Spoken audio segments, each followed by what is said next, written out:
Share करा है। तो with this initiative will continue our scenario.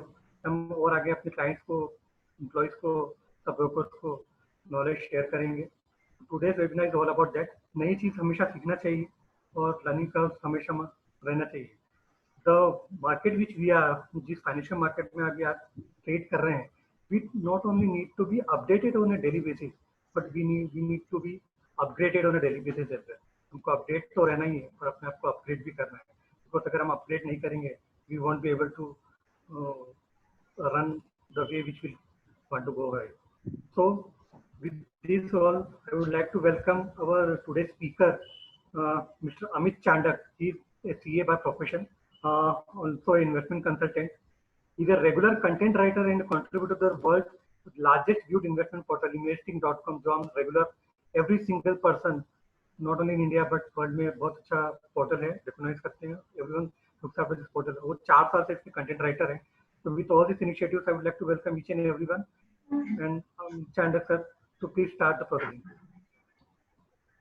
Thank you, Abhishek ji. First of all, very good evening to all of you.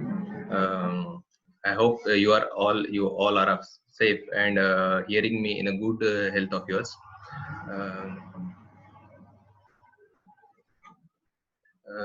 I would like to thank Swastika InvestMart also for giving me an opportunity to interact with you all. As per our today's seminar, which is basically for investing, trading and option synopsis. इस बारे में एक हम लोग जो basically शुरुआत करना चाहते हैं, stock market is always a subject matter of, you can से एक हॉट टॉपिक रहता है ये हमेशा, जहाँ पे बातचीत करने के लिए भी, डिस्कशन करने के लिए हमारे पास में बहुत सी चीजें हैं। बेसिकली जो आजकल डिस्कशन मैंने होते हुए देखा है वो एक ही टॉपिक पे देखा है कि इधर हमने स्टॉक मार्केट से पैसा कमाया या हमारा स्टॉक मार्केट में लॉस हुआ है। बट एक जिज्ञासा जो रहती है कि हाउ स्टॉक मार्केट वर्क्स, हम स्टॉक मार्केट में पैसा कमाने के लिए क्या कर सकते हैं, इस बारे में एनएससी और बीएससी एक्सचेंज काफी बड़े पैमाने पे अपना इन्वेस्टर अवेयरनेस प्रोग्राम करते हैं। Even there after peoples are having lots of issues, इतने इश्यूज है, दे आर नॉट, मतलब हम लोग स्टॉक मार्केट में ट्रेड कैसे ले या इन्वेस्ट कैसे करें, इसकी बेसिक जानकारी इन्वेस्टर के पास में नहीं होती है। उसी चीज को हम आज यहाँ डिस्कस करने वाले हैं। जब हम बात करते हैं वैल्यू इन्वेस्टिंग, जब हम एक फर्स्ट ऑफ ऑल मैं स्टार्ट करना चाहूंगा इन्वेस्टमेंट पॉइंट ऑफ व्यू से, कि जब हम वैल्यू इन्वेस्टिंग की बात करते हैं, इन्वेस्टमेंट किसने करना चाहिए, कैसे करना चाहिए। There are an number of asset classes available. आप चाहे तो बैंक में एफडी कर सकते हो, आप चाहे तो शेयर्स में पैसा लगा सकते हो। Property market is a investment one, gold and commodities are also worth investing.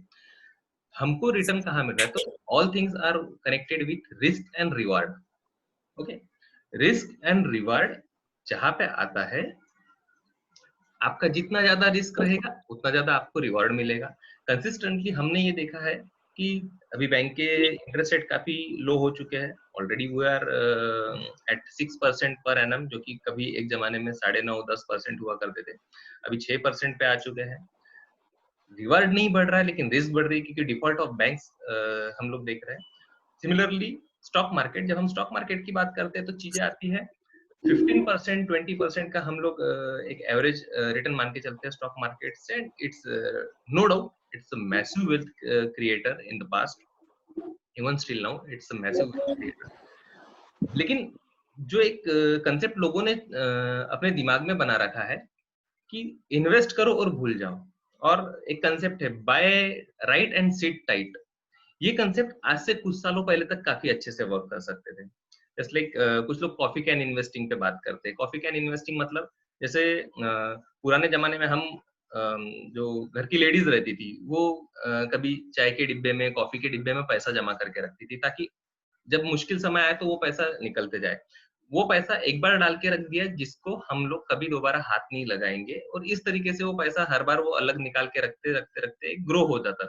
But ये है कि कॉफी कैन, वो डिब्बे में तो हमको बैज नहीं मिलना है, तो कॉफी कैन इन्वेस्टिंग लोग स्टॉक में इम्प्लीमेंट करते थे। स्टॉक में इन्वेस्टमेंट करते समय स्टॉक ले लिया और उसको भूल गए, let it be convert into many folds.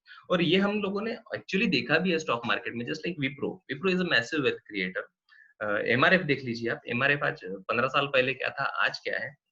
आप मारुति का शेयर देख लीजिए। Maruti since their launch in 2000 2001, it was IPO जो था, एक यू कैन से एक 125 रुपए का था। यानी अगर आप 1.25 लाख रुपए ले लो, यू कैन से अगर हम लोग 1000 शेयर्स ले ले, 1.25 लाख रुपए अगर उसमें इन्वेस्ट कर देवे, तो आज के तारीख में वो वेल्थ 70 लाख रुपए की है।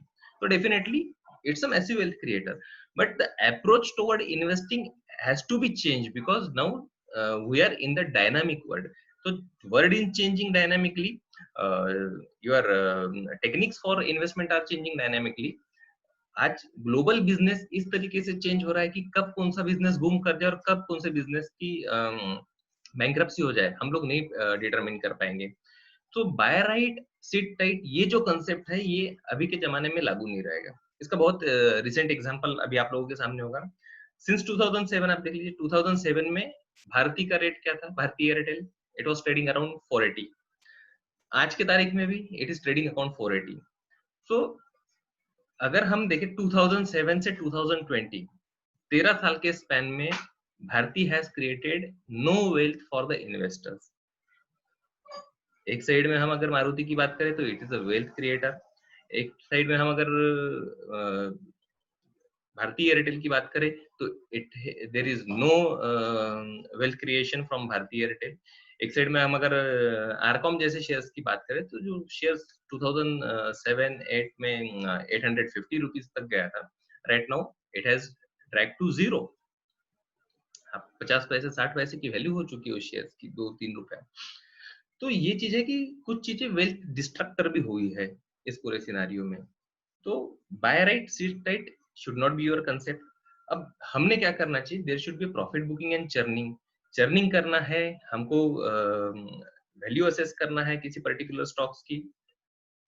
हमको ये समझना है कि कौन से स्टॉक में हमने इन्वेस्ट करना चाहिए, कौन से स्टॉक को हमने नहीं करना चाहिए. ये सब चीजों के लिए हम बेसिकली वर्कआउट करते हैं फंडामेंटल एनालिसिस, जहाँ पे जनरली हम डिटरमिन करते हैं कि भैया कंपनी का बिजनेस कैसा चलेगा, how company will work, company का बिजनेस मॉडल क्या है. अब जो बिजनेस मॉडल है उस बिजनेस मॉडल पे कंपनी किस तरीके से पैसा कमाएगी और इन्वेस्टर्स के लिए वेल्थ क्रिएट करेगी. तो जब भी सबसे पहली बात हम करते हैं फॉर इन्वेस्टमेंट, तो any kind of balance sheet आप स्टडी कर लो, आप बिजनेस मॉडल स्टडी कर लो, लेकिन उससे पहले आप समझो कि इंटीग्रिटी ऑफ द मैनेजमेंट क्या है. ठीक है, how the management is going to perform. Just like हमारे पास में रिसेंटली काफी एग्जांपल्स भी आपको मिल जाएंगे जहाँ पे मैनेजमेंट अच्छा नहीं होने की वजह से कंपनियां वेल्थ डिस्ट्रक्टर भी बनी है, मैनेजमेंट अच्छा होने की वजह से कंपनियां वेल्थ क्रिएटर भी बनी है.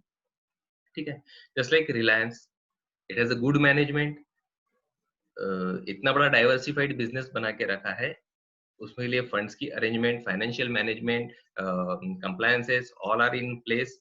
ग्लोबल कॉम्पिटिशंस के साथ में कम्पीट करने की एक उन्होंने मेंटेलिटी बनाई है. ये मैनेजमेंट की इंटीग्रिटी आप समझिए कि how the management of Reliance is working into all spheres, may it be Jio, may it be Reliance retail, may it be oil and gas, may it be that textile business. तो हर business में रिलायंस के management का हम देखेंगे तो they have ability to sail through any crisis. ठीक है, वही अगर आप एग्जैक्टली हम अनिल अंबानी की बात करें, n number of business opportunity to do the dynamic businesses just like telecom sector. It's a dynamic one during those days, but has been totally vanished right now. As far as Arcom is concerned, there was a good company Reliance Capital having मतलब जो all over world finances में अपना अच्छा नाम कर सकती थी, ऐसे कंपनी आज बैंक्रप्सी के मोड़ पे आ गई है. तो मैनेजमेंट की इंटीग्रिटी कितनी मजबूत है कि हम ये समझ सके कि भैया हाँ यहाँ पे हमारा काम हो सकता है, ये मैनेजमेंट अच्छा है, हम इस पे रिलाई कर सकते हैं.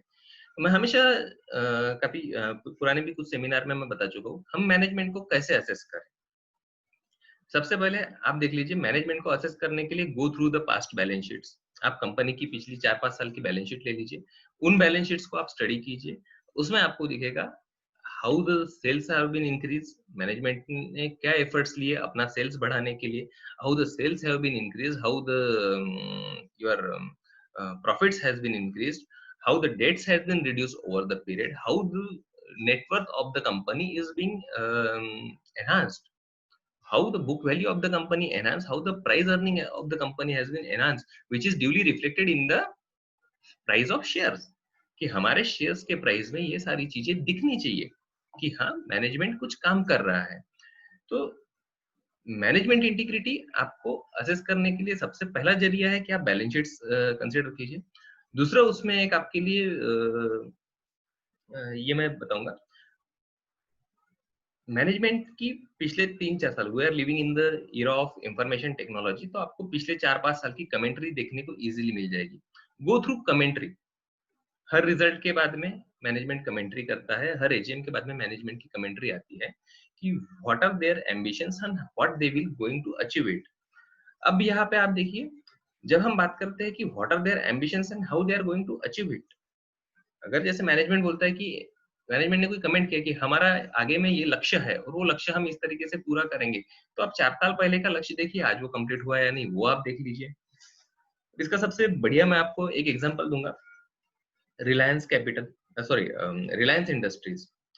इन द एजीएम ऑफ 2019, 2019 की जो एजीएम थी, उसमें मुकेश अंबानी जी ने कमिटमेंट किया था कि yes the Reliance will be debt free by the end of December 2020। अभी दिसंबर 2020 आने का है और आप देख लीजिए जियो के थ्रू, जियो का स्टेक सेल करके और रिलायंस रिटेल का स्टेक सेल करके जो पैसा उन्होंने निकाला है, जो पैसा जमा किया है, that has made the company debt free. तो मैनेजमेंट ने जो कमिटमेंट किया था उसको फुलफिल किया। तो मैनेजमेंट जब कमिटमेंट करती है, उसको फुलफिल करती है, तो इससे एक पर्सन की इंटीग्रिटी समझ में आती है। दो business is business but it is duly run only through the human beings. तो ह्यूमन टेंडेंसी जो है, एक पर्सन ने जो कमिटमेंट किया वो कमिटमेंट अपना फुलफिल करेगा या नहीं करेगा। इसकी छोटी सी एग्जांपल है कि उन्होंने कमिटमेंट किया था, उन्होंने फुलफिल किया, तो definitely management is more reliable then other companies. ठीक है, लेकिन मैनेजमेंट कब रिलायबल नहीं रहता उसका भी एक एग्जांपल मैं दे देता हूँ कि let's say Reliance capital on 6 June 2015 Reliance capital के मैनेजमेंट ने कमिटमेंट किया था कि we are going to set up the own stock exchange and commodity exchange. ठीक है, उनके ये कमिटमेंट के बाद में भी आज तक इस बारे में कोई भी किसी भी प्रकार की चर्चा रिलायंस कैपिटल के मैनेजमेंट की तरफ से नहीं है कि whether they have applied with the SEBI और any government agency for the commencement of the stock exchange, setting up and commencement of the stock exchange and commodity exchange। ठीक है, तो कमिटमेंट तो उन्होंने किया, अपनी कमेंट्री दी, सब बोला, बोलने के बाद में अगर वो चीज को फुलफिल नहीं कर रहे, ये चीज है कि मैनेजमेंट फेलियर है और मैनेजमेंट की फेलियर उसके स्टॉक प्राइस में रिफ्लेक्ट हो रही है। आप देख लीजिए, Reliance capital is the wealth destructor. तो जहां पे हम बात करते हैं कि फंडामेंटल एनालिसिस के समय हमें इन्वेस्टमेंट करना है, इन्वेस्टमेंट करने के लिए हम कंपनीज को चूज कर सकते हैं। कंपनीज को चूज करने के लिए आप ध्यान रखिए, go through the balance sheets, verify the management commentary and its implementation thereafter। अगर मैनेजमेंट अपने शब्दों को कंप्लीट करता है, अपने शब्दों पे अड़िग रह के अपनी कमिटमेंट फुलफिल करता है, तो definitely it's a reliable one. अगर मैनेजमेंट ये नहीं कर पाता है तो it's always keep in mind कि हम पर्टिकुलरली ऐसे मैनेजमेंट के साथ नहीं जा सकते।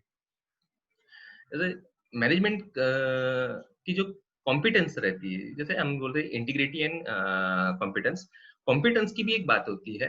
कॉम्पिटेंस अगर आपको देखना है मैनेजमेंट का, तो उसका भी एक एग्जांपल मैं अभी देता हूँ आपको। अब देखिए महिंद्रा एंड महिंद्रा का price was in March, it has traded low of 250 around. वहां से लेके आज 600 सवा 600 का हम प्राइस महिंद्रा एंड महिंद्रा में देख चुके हैं। ये प्राइस देखने का रीजन क्या है कि सडनली ट्रैक्टर्स का सेल बढ़ गया, कि सडनली स्कॉर्पियो एंड बोलेरो की सेल्स बढ़ गई, या क्या रॉ मटेरियल की कॉस्ट इतनी सडनली कम हो गई है? ऐसा कुछ भी नहीं हुआ. Neither sales have been increased nor your cost has been reduced. But what they have changed their capital allocation policy. तो पहले जो कैपिटल एलोकेशन पॉलिसी थी महिंद्रा महिंद्रा की, वो काफी पुअर थी.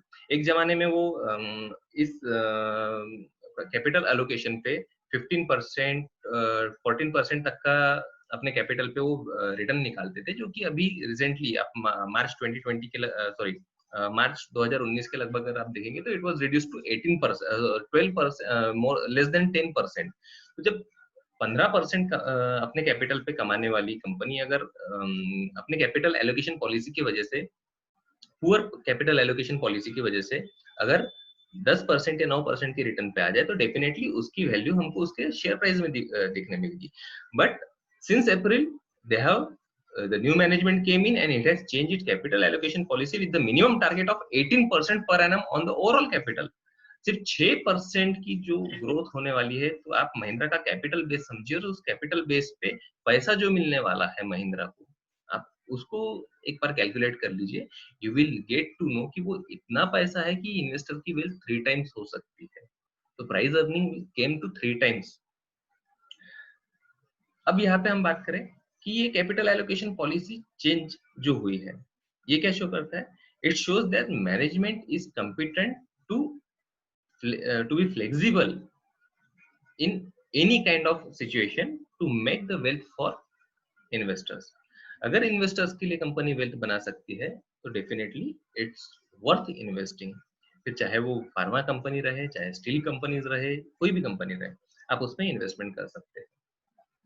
दूसरी बात आती है कि हम अगर रिजल्ट देखना चाहे तो पर्टिकुलरली हम किसी कंपनी में इन्वेस्ट करें तो एक सेक्टर हम कंसिडर कर लेते हैं.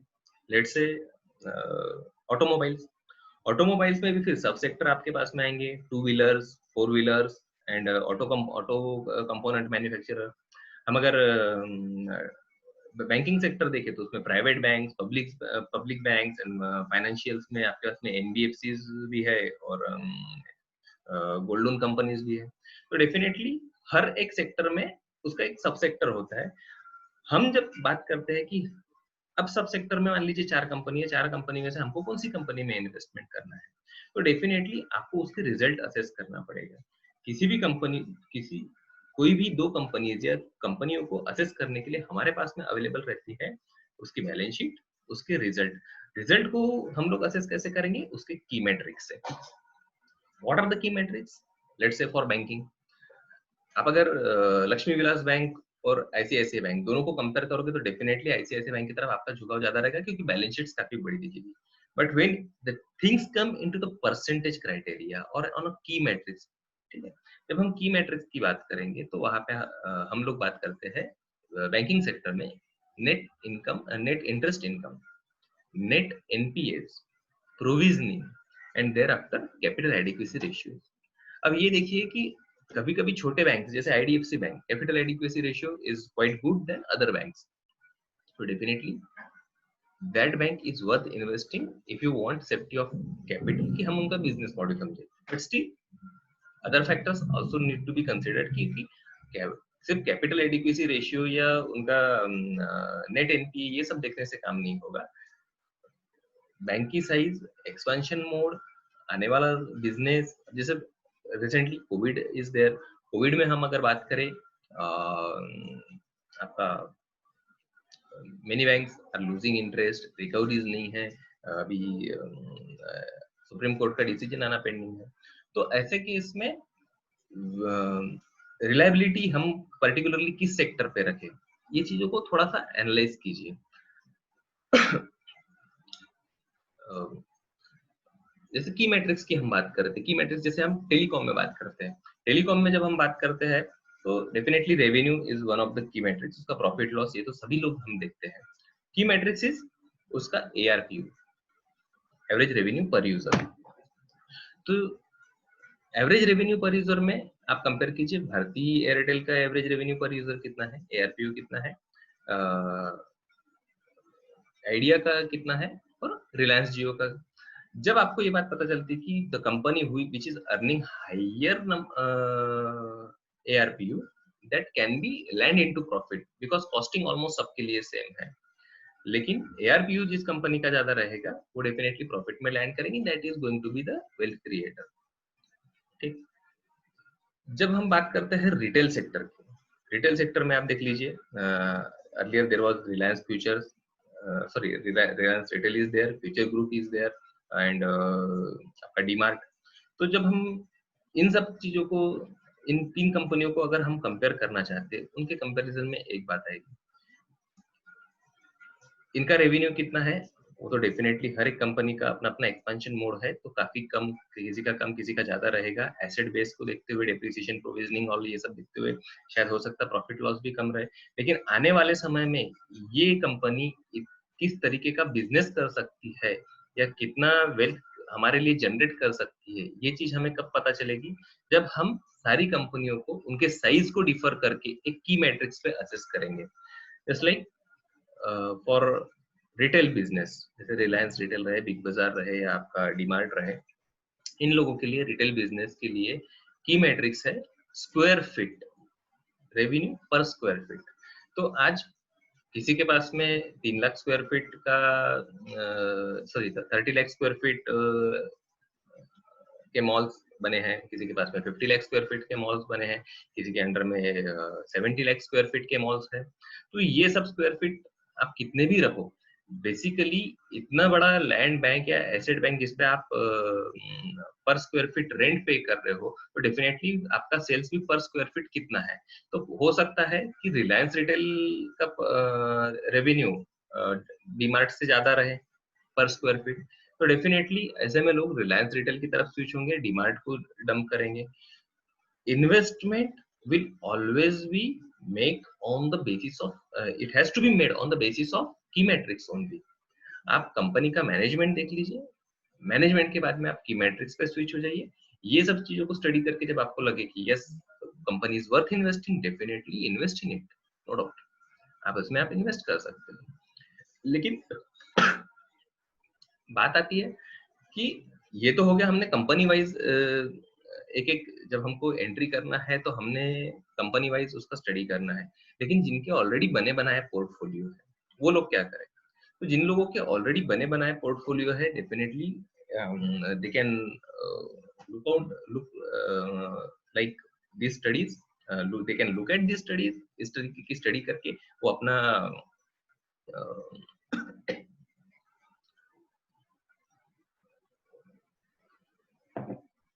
वो अपना पोर्टफोलियो भी चर्न कर सकते हैं। They can shift, they can book profit in one script and shift to another script. They can make the sector rotation there also. Overall portfolio की बात करते समय हम लोग ओवरऑल इकोनॉमी को ध्यान में रखना चाहिए। हमें हर इकोनॉमी का जो वर्किंग होता है, चाहे इकोनॉमिक्स बोले तो आप सिंपल समझ लीजिए, उसमें दो मेन फैक्टर्स रहेंगे, एक रहेगा interest, one is interest, second is your inflation. तो इंटरेस्ट और इन्फ्लेशन ये दो चीजें हर इकोनॉमी में रहेगी और हमको इन दो चीजों को वर्कआउट करते हुए अपने पोर्टफोलियो की स्टडी करते रहना है। इंटरेस्ट रेट के बारे में आप हमेशा ध्यान रखिए, मैं एक ज्यादा डिटेल में नहीं बता पाऊंगा how this correlation is going to be happen looking at the scarcity of time and longer the subject matter। Interest rate में आप ध्यान रखिए, lower the interest rate will always give higher profits in the stock market, lower the inflation rates will always give higher rates in stock market. इसके बाद में बात आती है फॉरेक्स। आपको फॉरेन एक्सचेंज को एनालिसिस करना ही करना है। निफ्टी का एनालिसिस करते समय हम लोग सबसे ज्यादा ध्यान देते हैं कि we should work on foreign exchange rates, क्योंकि अनलेस एंड अदरवाइज हम फॉरेक्स को कंसीडर करें, हम निफ्टी का रियल वैल्यू निकाल ही नहीं सकते।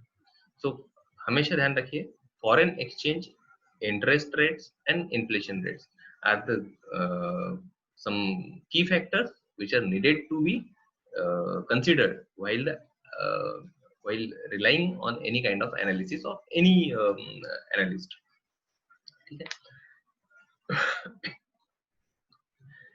मार्केट में इन्वेस्ट करते समय कुछ छोटी बातें हम लोग अभी डिस्कस कर लेते हैं कि मार्केट में जब भी आप इन्वेस्ट करो, आप ध्यान रखो कि आप न्यूज बेस उसमें इन्वेस्टमेंट मत कीजिए। मार्केट सारी न्यूज को एडवांस में डिस्काउंट कर लेता है, सबसे अच्छा एग्जांपल देता हूँ मैं, रिलायंस जियो जो स्टेक सेल स्टार्ट हुआ था, ठीक है, since 850 around 900 to 1240 there was no news in the market, लेकिन रिलायंस जियो 900 से लेके 1250 रुपया ये हुआ है, इंक्रीज हुआ है. However, on 1240 the news came in the market that Facebook is going to make investment. कुछ लोगों ने उस पर भी इन्वेस्ट किया, तो उसके बाद में कंटिन्यूअसली रिलायंस के पास इन्वेस्टमेंट आती गई, स्टॉक की प्राइस बढ़ती गई, लेकिन न्यूज पे स्टॉक की प्राइस नहीं बढ़ी है. स्टॉक की प्राइस हमेशा पहले बढ़ी है और न्यूज बाद में ही मार्केट में आई है. ठीक है, इसका अभी एक रिसेंट और एग्जांपल ले लेते हैं हम. आने वाले समय में जो इवेंट्स हैं अभी अपन उसको डिस्कस कर लेते हैं. 28 सितंबर सुप्रीम कोर्ट का हियरिंग है मॉरेटोरियम रेट पे. 1 अक्टूबर आरबीआई पॉलिसी इज देयर. उसके बाद में 1 अक्टूबर को वीकली एक्सपायरी भी है और अक्टूबर में तो सेकंड क्वार्टर के रिजल्ट्स भी है. तो इस सब इवेंट्स के सामने रहते हुए ये अगला वीक बहुत ही क्रूशियल है बैंक निफ्टी के लिए. लेकिन हमने देखा कल सारी banks at the time of expiry the bank nifty was down 700 points, लेकिन after expiry has been completed and new series started, bank nifty rallied 500 points. ये 500 पॉइंट बढ़ने का रीजन क्या था कि मार्केट ये चीज को डिस्काउंट, मैं जो अपने तरफ से समझ रहा हूँ कि मार्केट इस चीज को डिस्काउंट करके चल रहा है कि जितना भी जो भी रिजल्ट आएगा चाहे बैंक के फेवर में आए या नहीं आए, अगर वो बैंक के फेवर में नहीं भी आता है तो बैंक ने एडिक्वेट प्रोविजनिंग उसकी कर दी है. ये जो जितना भी फॉल हुआ है बैंक निफ्टी आप देख लीजिए 25,000 के अराउंड था, वहां से 20,000 से नीचे आ गया, यानी almost there was drop of 20%, जबकि निफ्टी 11,800 से 10,800 है, यानी there was a drop of 10% only. तो निफ्टी में 10% का ड्रॉप था लेकिन बैंक निफ्टी में 20% का ड्रॉप था. तो इसका मतलब बैंकिंग शेयर्स ज्यादा टूटे हैं. बैंकिंग शेयर्स में जो गिरावट आई है उसका रीजन हो सकता है कि जो आने वाली सुप्रीम कोर्ट की पॉलिसी है, सॉरी सुप्रीम कोर्ट की हियरिंग है ऑन इंटरेस्ट रेट मॉरेटोरियम, उसमें जो हम मान के चल रहे हैं कि वो बैंक के अगेंस्ट आएगा और उसमें कुछ बैंक को लॉस होगा और वो लॉस डिस्काउंट हो चुका है. ये 20% के फॉल में वो चीज डिस्काउंट हो गई है. लेकिन बढ़ने का रीजन क्या है? तो हो सकता है अगले इवेंट्स है जैसे आरबीआई पॉलिसी. अब आरबीआई पॉलिसी पे ध्यान दीजिए. अभी हम मान के चलते कि आरबीआई कम से कम 0.25% का रेट कट करेगी. If the rate has been cut then banks needs to be rally. मैंने अभी आपको पहले कुछ देर पहले बताया कि इंटरेस्ट रेट का जो कनेक्शन है आप उसको समझ लीजिए. इंटरेस्ट रेट कम होगा तो स्टॉक मार्केट बढ़ेगा. ये बहुत बेसिक थंब रूल है. किस परसेंटेज में बढ़ेगा that needs to be calculated. But as far as supreme court hearing is concern, I find it has been duly discounted in the market. अब जो है वो आरबीआई पॉलिसी की डिस्काउंटिंग रहेगी और आरबीआई पॉलिसी होने के बाद में ऑप्शंस की एक्सपायरी या वीकली एक्सपायरी जो रहेगी बैंक निफ्टी एंड निफ्टी के ऑप्शंस की, उसका एक प्ले रहेगा. और उसके बाद में सेकंड क्वार्टर के रिजल्ट आने वाले, सेकंड क्वार्टर के रिजल्ट भी अभी से डिस्काउंट होना शुरू हो गए हैं. तो इसलिए फॉल मार्केट में आता है तो definitely it's an opportunity to step in rather than stepping back. ठीक है, लेकिन मार्केट ने इस चीज को डिस्काउंट कर दिया है. कब डिस्काउंट किया? आरबीआई सॉरी सुप्रीम कोर्ट का डिसीजन आने वाला है 28 सितंबर को, लेकिन since 15 September we are witnessing tremendous pressure on the bank Nifty. So market are running ahead of the news, they are running ahead of the events. इसके बाद में दूसरी बात ध्यान रखिए कि मैनेजमेंट इंटीग्रिटी आपको सबसे टॉप पे रखना है अगर आप इन्वेस्टमेंट करना चाहते हो. मैं अभी ट्रेडर्स की बात नहीं कर रहा हूँ, we will discussing trader in some time. ठीक है, आप आपका इन्वेस्टमेंट हॉरिजॉन डिसाइड कीजिए और एक गोल बेस्ड इन्वेस्टमेंट कीजिए. स्टॉक मार्केट में डेफिनेटली पैसा बनेगा but needs to have some patience because wealth is created only in longer term. आप शॉर्ट टर्म में पैसा देखोगे, हो सकता है जैसे लेट्स से अभी HCL टेक वगैरह जो है कि 400 का शेयर्स 800 हो गया with in the span of 3 or 4 month. तो ऐसी अपॉर्चुनिटीज आ सकती है. You can earn good amount in short term also, but I find ये हमेशा नहीं चलेगा. बट लॉन्गर टर्म में हमेशा पैसा बना है और वो मेनी फोल्ड्स बना है, परसेंटेज में नहीं बना है। अभी हम बात करते हैं मार्केट से 20% return, 30% return is more than, तो हम जब परसेंट में बात करते हैं तो काफी कम चीज होती है। जब हम उसको फोल्ड्स में बात करते हैं तो definitely market is many fold wealth creator for you. पैसा बना के रखिए, अच्छी कंपनियां चूज कीजिए, अच्छी कंपनियों में पैसा डालिए, और प्रॉफिट बुकिंग या सेक्टर रोटेशन समझने के लिए आप हमेशा की फैक्टर्स का एनालिसिस कीजिए। जैसे एक हम लोग कभी कभी बात करते हैं कि डॉलर का रेट या जापानीज एन, आप हमेशा ध्यान रखिए, जैसे जैसे जापानीज एन में गिरावट आएगी मारुति का रेट बढ़ते जाएगा। बट वन हैज टू एनालिज कि हाँ यार, जापानीज एन का कनेक्शन मारुति के साथ में है, जीबीपी का कनेक्शन टाटा मोटर्स के साथ में है, डॉलर का connection pharma companies, IT companies के साथ में है। तो जैसे जैसे डॉलर का रेट बढ़ता है हम देखते हैं फार्मा एंड आईटी सेक्टर बढ़ते जाता है, because this two sectors are highly export oriented. इसमें सबसे ज्यादा जो रेवेन्यू रहता है वो एक्सपोर्ट का रहता है, और डेफिनेटली एक्सपोर्ट अर्निंग हमारी कब बढ़ेगी, जब हमारा फॉरेक्स रेट बढ़ेगा। तो लेट्स से कि आज अगर $1 lakh if we are going to earn $1 lakh, तो जब 60 रुपीज का रेट था डॉलर का, तो मेरे बुक्स में जो अमाउंट आता था वो 60 लाख रुपीज का रेवेन्यू आता था। लेकिन अब अगर 75 हो चुका है तो डेफिनेटली मुझे तो मिलना $1 lakh ही है, लेकिन मेरी बुक्स में जो रेवेन्यू है that is going to be 75 lakhs। तो जब ये एक छोटा यू कैन से एक की फैक्टर है जिसको हम लोग कंसिडर करके चले, इस पे मास्टर अगर आप इसको ओवर द पीरियड मास्टर कर लेते हो तो डेफिनेटली आप सिर्फ डॉलर की मूवमेंट और जापानीज येन की मूवमेंट से काफी अच्छा इन्वेस्टमेंट प्रोस्पेक्ट बना सकते हो। ठीक तो सेक्टर रोटेशन या प्रॉफिट बुकिंग जो है, हम कंपनी स्विच करना चाहते हैं वो हम कब करें, किस समय करें, और कितने दिन के लिए करें, ये सारी चीजें जब आप कंपनी का एनालिसिस करोगे, जब आप की factors just like you can से the macro factors, interest rate, inflation rates, forex rate, GDP, इनका एनालिसिस करोगे तो डेफिनेटली आपको ये काफी अच्छे में आएगा। मेरी एक सलाह है सबको कि किसी भी सोशल मीडिया में जो टिप्स चलती है वो टिप्स के बेसिस पे आप इन्वेस्ट मत कीजिए। सोशल मीडिया में टिप्स के बेसिस पे इन्वेस्टमेंट मत कीजिए। Always have your own study, अपने स्टडी के बेसिस पे आप इन्वेस्टमेंट कीजिए। एटलीस्ट अगर गलती से पैसा डूबता भी है तो आपको ये सेटिस्फेक्शन रहेगा मेरा पैसा था, मैंने डुबाया। किसी और के दिमाग पे या किसी और के बोलने से अगर हम पैसा लगाते हैं तो उसमें अगर पैसा हमारा वेस्ट होता है तो डेफिनेटली दुख ज्यादा होता है। So as far as investment is concerned, I hope things are clear. Then we will come to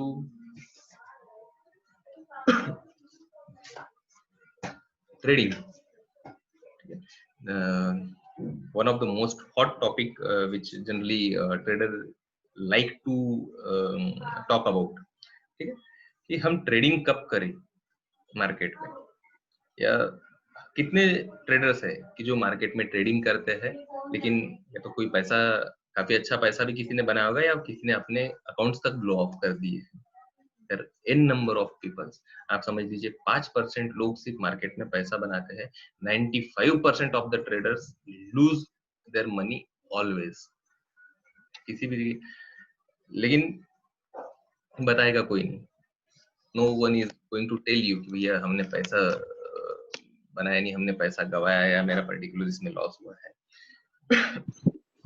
reason एक छोटा सा रीजन है, रीजन भी जो ट्रेड करने की टेक्निक रहती है, सबसे ज्यादा लोग ट्रेड करते हैं न्यूज बेस।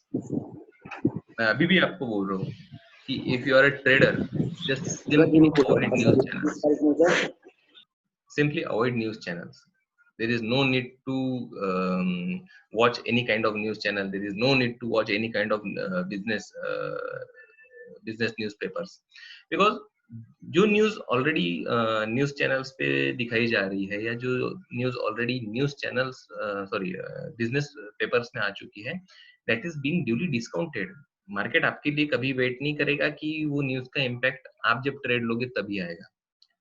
मार्केट हमेशा न्यूज को डिस्काउंट करके चलता है, तो मार्केट में न्यूज आ रही है इसका मतलब ये डिस्काउंट ही हो चुकी है।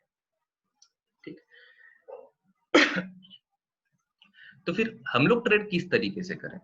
ट्रेड करने के लिए मैं बेसिकली मानता हूँ कि कुछ की फैक्टर्स का आप एनालिसिस कर लो। Secondly, you can rely on the technical studies, technical charts पे आप स्टडी करो, that will help you a lot. अब टेक्निकल चार्ट, बहुत से लोग हैं कि सर हमको टेक्निकल चार्ट्स नहीं समझता है, या हम किस तरीके से हम लोग उसमें ये करें।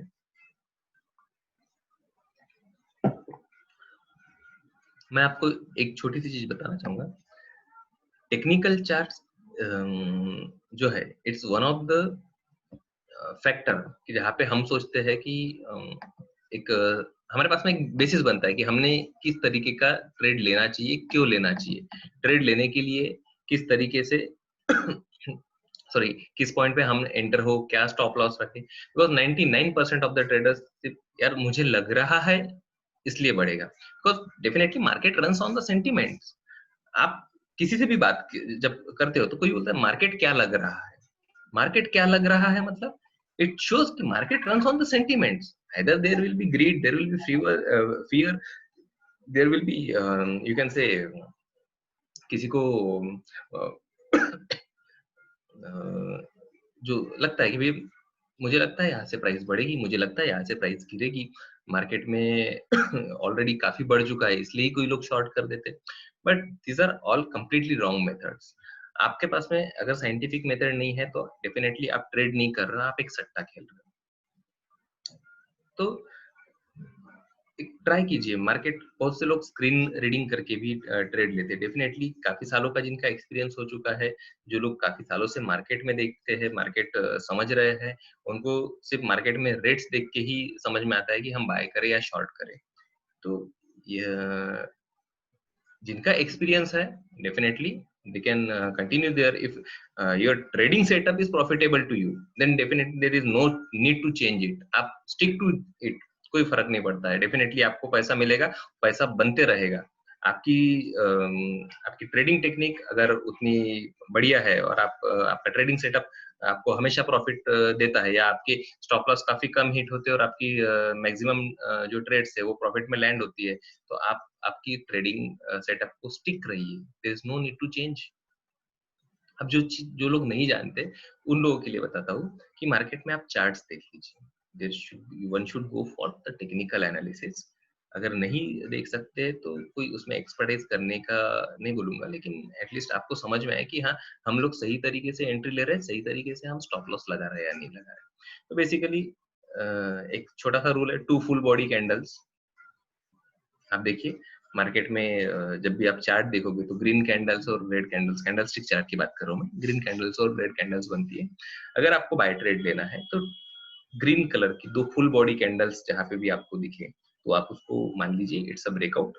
एक छोटा सा इंडिकेटर लगा लीजिए CCI 34, 30 मिनट्स पे आप उसको यूज कर सकते हैं। 30 मिनट्स टाइम फ्रेम पे CCI 34 आप लगा लीजिए।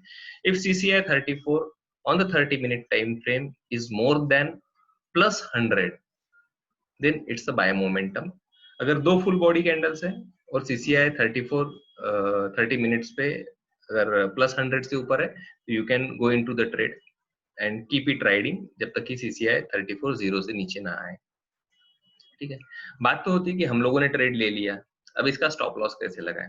तो 30 मिनट कैंडल पे जहां पे आपने ट्रेड एंटर किया है, ठीक है, the point you have entered into the trade, उसके बाद में उस के एक कैंडल पहले 30 मिनट चार्ट पे जो फर्स्ट कैंडल है, अगर आपने बाय ट्रेड किया है तो उस कैंडल का लो ले लीजिए, उसमें से माइनस 0.23%, ये उसमें से माइनस कर लीजिए, वो आपका स्टॉप लॉस लेवल हो गया।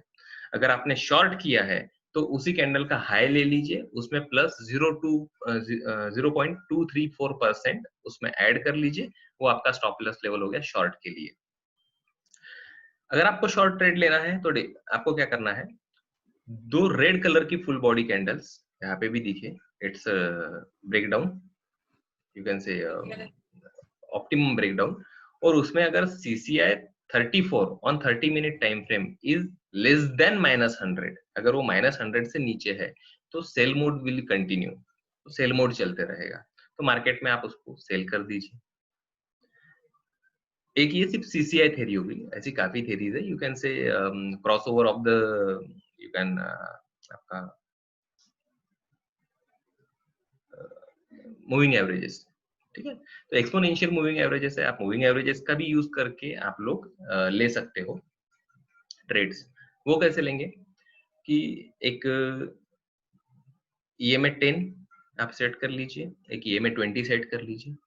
Whenever EMA 10 cross over EMA 20 along with a bullish price, then it likely to ride the price on higher side.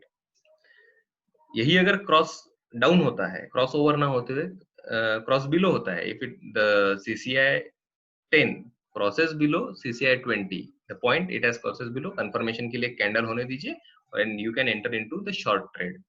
तो एटलीस्ट आपके पास में एक बेसिस है, इट्स अ बेसिस। मैं नहीं बोल रहा हूँ कि इसमें से 100% प्रॉफिट होगा या नहीं होगा, बट आपके पास में एक बेसिस है, हम ये ट्रेड में एंटर क्यों हुए और हमें कब तक ये ट्रेड में बने रहना है, हमारा स्टॉप लॉस क्या है। तो आपका पैसा नहीं जाएगा, एटलीस्ट स्टॉप लॉस लेवल के जरिए आप आपकी जो रिस्क है वो रिस्क को लिमिट कर लोगे। इसी के अलावा एक इचिमोकू क्लाउड है, काफी कॉम्प्लिकेटेड स्टडी है, बट आप मास्टर करना चाहो तो डेफिनेटली ये आपको हेल्प करेगा रादर देन अदर दो चार upper layer indicators and lower layer indicators लगाने से अच्छा इचिमोकू क्लाउड पे भी आप मास्टर कर सकते हैं। Bollinger band is also there. हम लोग जब देखते हैं मार्केट में, यार आज तो निफ्टी में 200 पॉइंट का मूव हुआ, कल कितने पॉइंट का मूव होगा, ये हम जब जानना चाहते हैं तो इसके लिए आपके पास में एक और इंडिकेटर है, that is called ATR, average true range. तो एवरेज ट्रू रेंज के इसमें आप ये भी देख सकते हो कि मार्केट में मूवमेंट जो है वो पर डे, अगर आप वीकली लगाते हो तो एक वीक में कितना होता है, अगर आप डेली चार्ट लगाते हो तो डेली में कितना मूवमेंट आपका एक दिन में हो सकता है, ये आपको मार्केट में तभी पता चलेगा। लेकिन for the purpose of safety आप कितना भी ट्रेडिंग कर लो, बट की lies with the risk management only.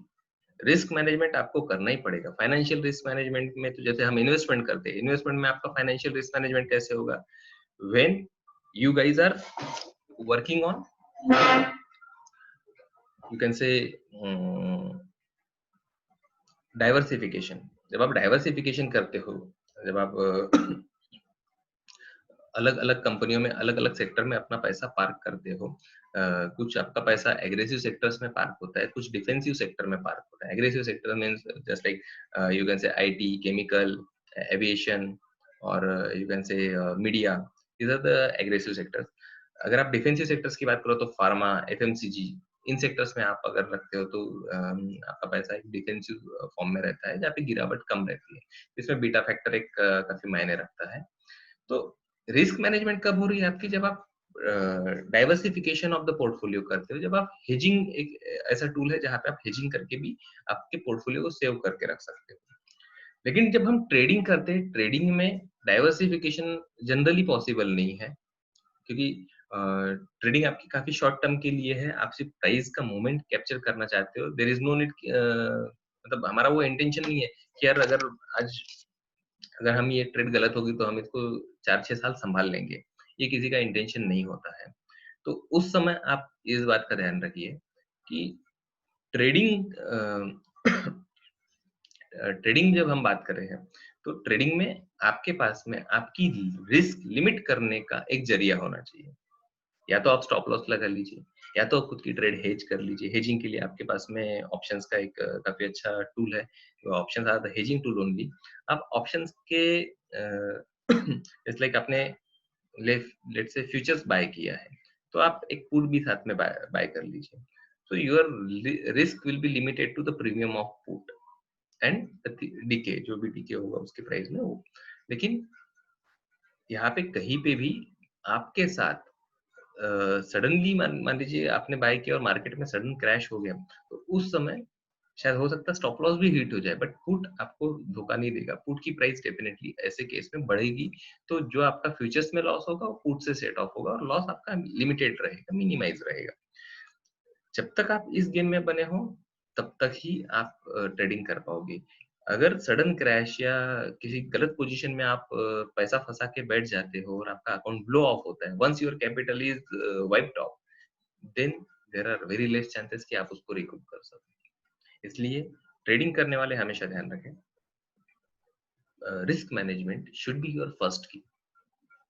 Trade कैसे लेना है, कब एंटर होना है, कब एग्जिट होना है, ये चीजें तो हम लोग डिस्कस करते ही है, लेकिन जब हम बात करें अपने अकाउंट को सेव करने की, तो you have to protect your capital first.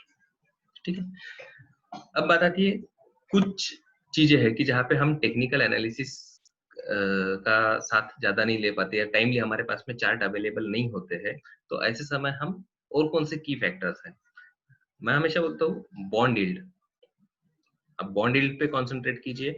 आपको इंटरेस्ट सेंसिटिव सेक्टर्स जो है, जैसे कि बैंकिंग, फाइनेंस, ऑटोमोबाइल और रियल एस्टेट, ये चारों सेक्टर इंटरेस्ट सेंसिटिव है। इसमें काफी अच्छा पैसा बनेगा अगर आप बॉन्ड यील्ड ट्रैक करते हो और बॉन्ड यील्ड का कोरिलेशन अगर आप फाइनेंशियल सेक्टर से निकाल लेते हो।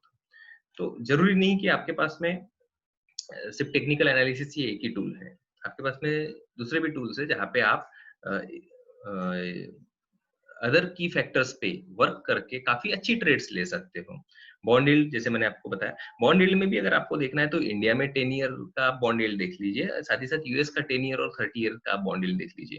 तो ओवरऑल इकोनॉमी पे क्या इम्पैक्ट होने वाला है, तो बॉन्ड यील्ड आपको हेल्प करेगा, ना कि सिर्फ ट्रेडिंग में बल्कि इन्वेस्टमेंट पर्सपेक्टिव से भी आपको हेल्प करेगा बॉन्ड यील्ड। इसके अलावा जैसे हमने भी बात की फॉरेक्स रेट्स जो है उसमें आप डॉलर, एन, जीबीपी, इनके रेट्स आप देख लीजिए। इसका निफ्टी पे होने वाला असर, इनका पर्टिकुलर शेयर्स पे होने वाला असर, जैसे एन का हमने रिलेशन निकाला मारुति से, तो इस टाइप से आप फॉरेक्स रेट्स में जो चेंजेस होते हैं उसका इम्पैक्ट भी आप आपकी ट्रेडिंग के लिए यूज कर सकते हो, ताकि आपकी ट्रेडिंग आपके लिए ज्यादा से ज्यादा मायने में फेवरेबल बने।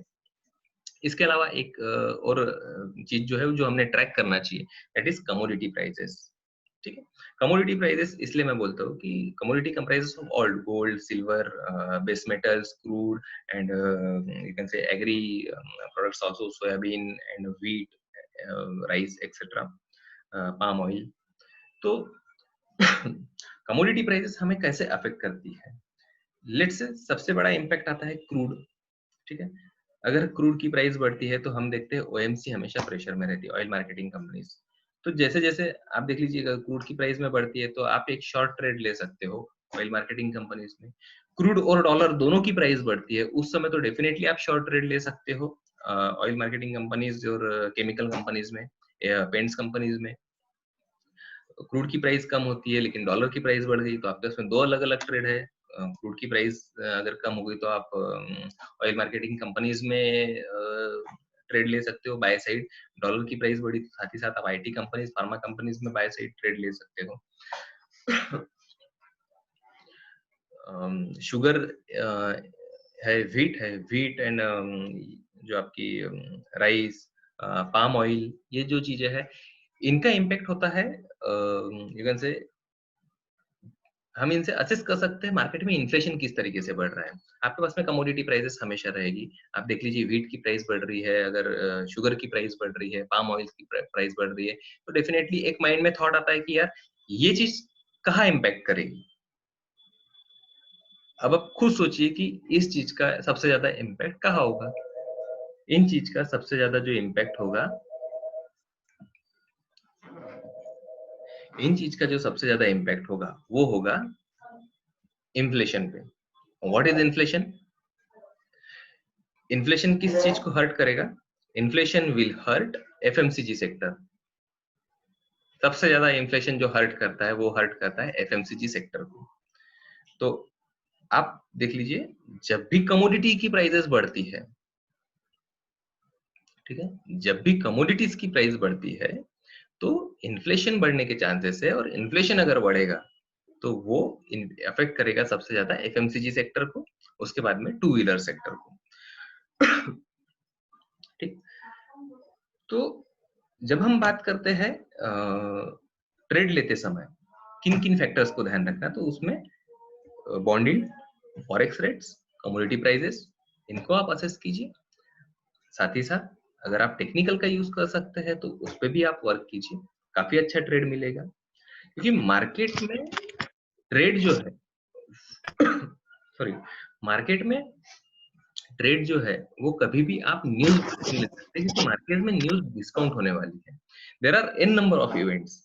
जैसे एक इवेंट हम देखते हैं, सीपीआई इन्फ्लेशन जब हम बात करते हैं तो उसका डेटा आता है, पीएमआई मैन्युफैक्चरिंग डेटा आता है मार्केट में, इसके अलावा जीडीपी डेटा आता है मार्केट में, फॉरेक्स रिजर्व के बारे में आरबीआई की तरफ से डेटा मिलता है कि फॉरेक्स रिजर्व बढ़ा या घटा है, लोन ग्रोथ हुई है या नहीं हुई है, डिपॉजिट की ग्रोथ हुई है या नहीं हुई है।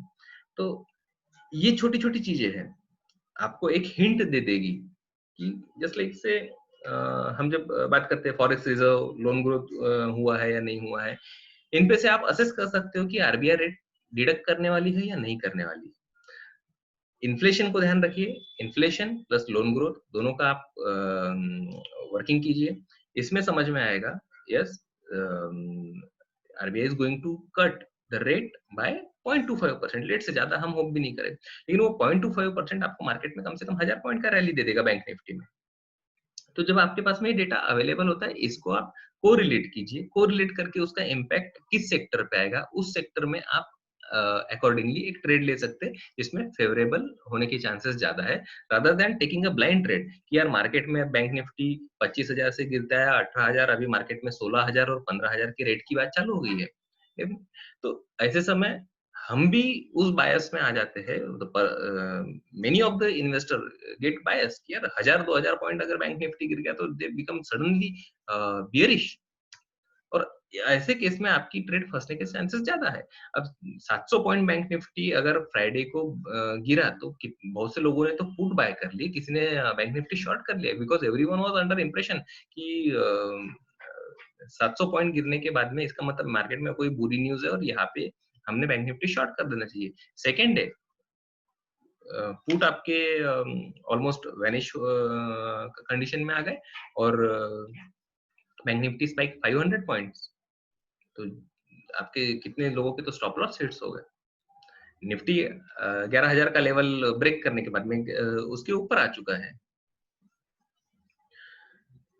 तो मार्केट में हम जब बात करते हैं ट्रेड करने की, trade is not that easy. सिर्फ मार्केट हमको बटन दबाने के पैसे नहीं देगा, कभी नहीं देगा, never in life. You have to work day in day out for the analytical to develop your analytical skill, और हर चीज का आपको एनालिसिस करना पड़ेगा। एनालिसिस करने के बाद में आप ट्रेड ले सकते हो, उसके फेवरेबल होने के चांस ज्यादा है। But even along with taking the trade, you have to make sure that you are managing your risk properly, either by way of stop loss or by way of hedging। Market में सिर्फ हम लोगों ने आज late से CPI data आ गया, inflation data is good और market में फॉल हो गया, ऐसा नहीं रहता है। कुछ चीजें मार्केट एंटिसिपेट करके चलता है। अगर टू सरप्राइज कोई चीज गलत हो गई है तो हो सकता है कि मार्केट सडन रिएक्शन दे, अदरवाइज मार्केट चीजों को एडवांस में डिस्काउंट कर लेता है। जैसे काफी लोगों ने बोला कि सर टाटा मोटर्स में लॉस आया है, it has reported loss, 8,000 crore का लॉस रिपोर्ट करने के बाद में ये 20% क्यों बढ़ा? Any reason? Because there were higher chances, market was discounting the Brexit। Brexit होने पे यूरो जो जेएलआर है that will not be euro based, that will be GBP based, और जीबीपी की प्राइस बढ़ेगी तो डेफिनेटली जेएलआर को फायदा होगा, जेएलआर का फायदा होगा तो जेएलआर की वैल्यूएशन बढ़ेगी, जेएलआर की वैल्यूएशन बढ़ेगी तो टाटा मोटर्स को फायदा होगा, because Tata Motors is the holding company of JLR. लेकिन मार्केट में जो लॉस टाटा मोटर्स ने फेस किया, वो टाटा मोटर्स के लॉस में जो टाटा मोटर्स को गेन जेएलआर के स्टेक में होने वाला है वो इस लॉस से कई गुना ज्यादा था। Though it was unrealized one, but it was more than that loss। Therefore, market price of the Tata Motor has been increased substantially। हम 101 रेट 102 रुपए से कंटिन्यूस देख रहे हैं, तो it has touch the level of 150 plus. तो 50% का जो राइज हुआ है वो कोई लॉस रिपोर्ट करने की वजह से थोड़ी हुआ है, या सडनली कोई 150% कोई सेल्स ग्रोथ नहीं हुई है टाटा मोटर्स की। But Tata Motors was discounting some other factors जो कि हम लोग नॉर्मल ट्रेडिंग पैरेलल्स में उसको देखते ही नहीं है. Many traders, they never pay any kind of heed to GBP rate. They don't even bother N rate and its reconciliation to Maruti. They never bother commodity prices and its impact on the FMCG sector, two-wheeler sector, because Indian economy is based on definitely a rural based economy, agriculture based economy है, और हमारे जो GDP है वो rural sector से ज्यादा आती है. रूरल सेक्टर में सबसे ज्यादा इफेक्ट करता है इन्फ्लेशन रेट. तो इन्फ्लेशन रेट हमेशा अगर बढ़ेगा तो एफएमसीजी सेक्टर हर्ट होगा ही होगा. FMCG is not only about Maggi and Domino's, because FMCG works on all kind of aspects. Let's see your toothbrush, brush, paste, and your detergents, your daily needs, even sugar and all comes under FMCG. तो ये जो रोजमर्रा की चीजें है, तो हम लोग वैरन बफेट तो नहीं बन सकते भाई कि हम लोग प्रॉक्टर एंड गैम्बल लेके बैठे और प्रॉक्टर एंड गैम्बल लेके हम चैन की नींद सोए कि हमको पता है कि कल करोड़ों लोग जिलेट का शेवर यूज करके शेविंग करने वाले हैं और इसलिए मैं इसमें इन्वेस्टेड रहूंगा. बिकॉज ये चीज तब थी जब PNG sorry Gillette was having monopolistic business. उस समय आप ये चीज सोच सकते थे. आज के तारीख में हम लोग ये चीज नहीं सोच सकते बिकॉज राइट नाउ जो मैंने कहा था कि business dynamics have been change so tremendously कि आज एक मल्टीनेशनल कंपनीज को एक लोकल आपका स्टार्टअप भी काफी अच्छा कंपटीशन दे सकता है. जैसे हम लोग बात करते हैं डोमिनोज, ठीक है, डोमिनोज कितना भी अच्छा वर्क करे but the way Zomato is working, the way food Panda is working, the way Uber Yeats is working, तो लोग जो पहले डोमिनोज पे भरोसे रहते हैं आज वो बाकी रेस्टोरेंट से भी पिज्जा बर्गर सारी चीजें बुलाते हैं. तो there is increasing competition for Domino's also. अब ये है कि how Domino's management is going to be stand out. तब जाके आपको समझ में आएगा कि yes management of the Domino's उसने इस क्राइसिस में भी स्टैंड आउट किया, इसलिए ये रेट इनके 1500 से 2200 रुपए टच हुए. अदरवाइज पूरे लॉकडाउन में किसने डोमिनोज ऑर्डर किया था? Who has ordered pizza? किसने डिलीवर किया पिज्जा? 3 महीने से तो बंद थी शॉप्स.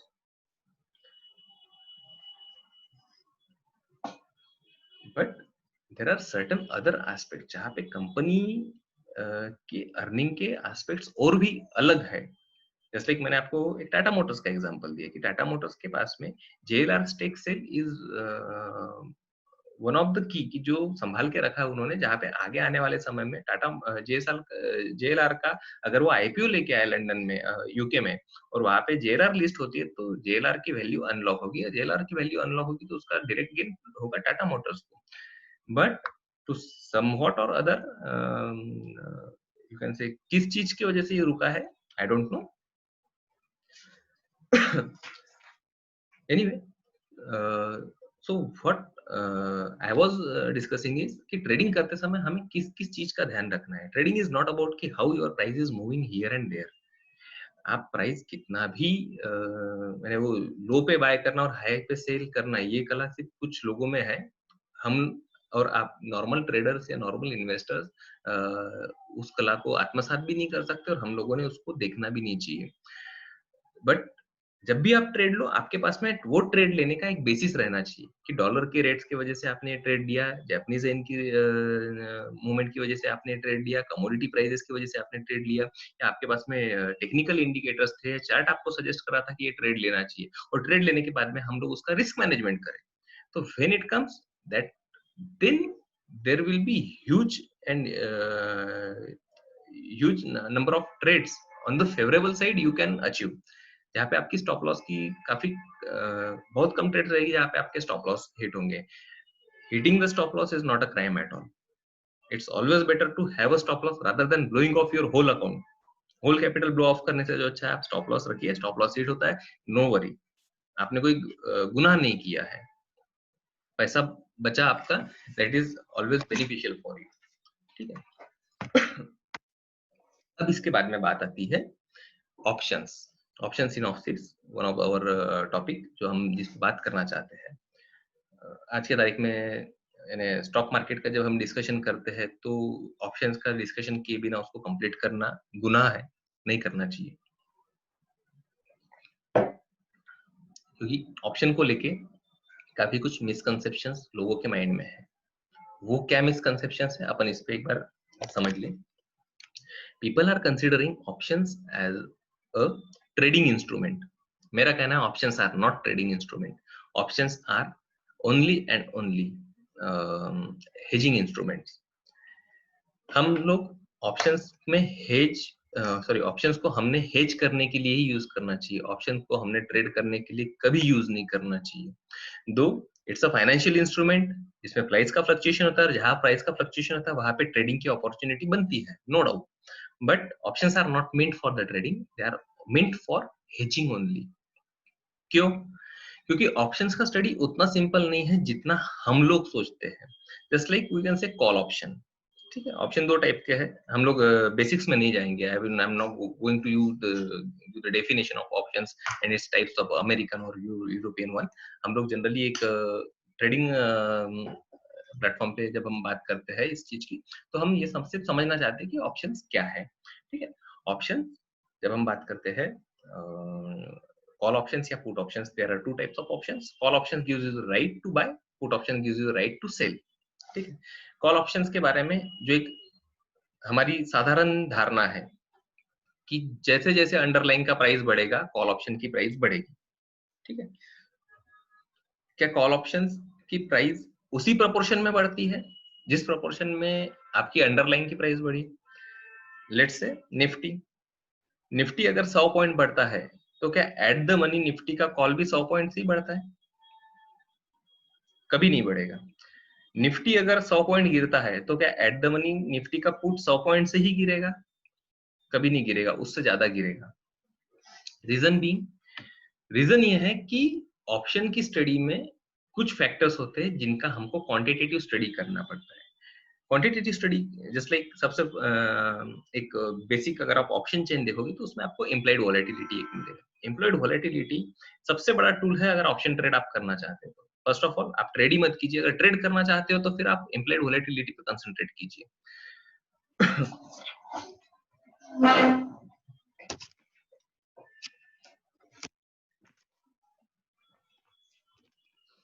तो ऑप्शन ट्रेड में ग्रीक्स रहते हैं। What are the Greeks?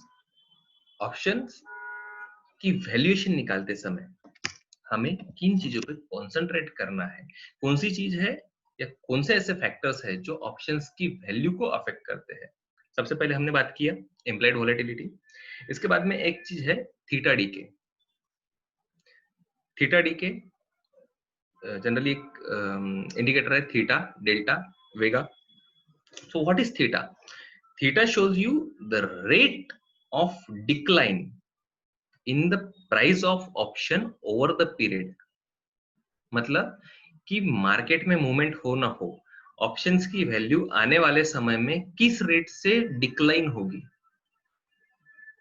ये दिखाने वाला जो फैक्टर है दैट इज कॉल्ड थीटा। इसलिए हम बोलते हैं थीटा डी के मार्केट में होगा। थीटा डी के बोल तो आज लेट से कि आपका निफ्टी एक 5-10 पॉइंट ही बढ़ा है, ज्यादा नहीं बढ़ा, या उससे ज्यादा ना गिरा ना बढ़ा, ठीक है। तो क्या at the money call option भी आपका बढ़ेगा? आप गौर कीजिए कि आपके ऑप्शन की प्राइस हमेशा गिरी हुई रहेगी, जबकि निफ्टी तो 5 पॉइंट या 10 पॉइंट ऊपर है, लेकिन ऑप्शन की प्राइसेस आपको डाउन मिलेगी। डाउन क्यों मिलेगी? इट इज अ कंसेप्ट कि जहां पे आप थीटा डी के मार्केट में उस ऑप्शन की प्राइस की डीके हो रही है, decay due to its theta. Theta means the rate of decline in the price of option till the expiry. हम लोग बात करते हैं आज लेट से मार्केट में 10,100 आज हम लोग समझिए एट द मनी हमारा कॉल है, इस कॉल की प्राइस होगी 300 रुपए, लेकिन हमारे पास में एक्सपायरी जो है, मैं मंथली एक्सपायरी की बात कर रहा हूँ, मंथली एक्सपायरी मान लीजिए हमारी आती है एट द मंथ एंड, तो हमारे पास में 25 दिन का समय है। तो जब ये 250 रुपए की चीज अगर 25 दिन में डेटरेट होना है, मैं थियोरेटिकल एग्जांपल दे रहा हूँ जबकि एक्चुअल कैलकुलेशन अलग रहेंगे, अगर 250 रुपए की चीज को 25 दिन में डिप्रिसिएट होना है तो हम मानते कि अप्रोक्सीमेटली हर दिन 10 रुपए उस ऑप्शन की प्राइस से कम हो गए। तो जब मार्केट में अगर निफ्टी में 1 पॉइंट का भी मूवमेंट नहीं होता है, फ्लैट रहती है निफ्टी, लेकिन एक दिन अगर निकल जाता है तो ऑप्शन की प्राइस 10 रुपए से गिर जाएगी, because the time expiry coming near. तो expiration of the contract is approaching, therefore the value of the option is diminishing. और ये सिर्फ कॉल ऑप्शन के साथ नहीं होगा, ये कॉल और पुट दोनों के साथ होगा, ठीक है। ऐसी एक कंसेप्ट है delta. What is delta? Delta shows you the sensitivity of the price to its underlying.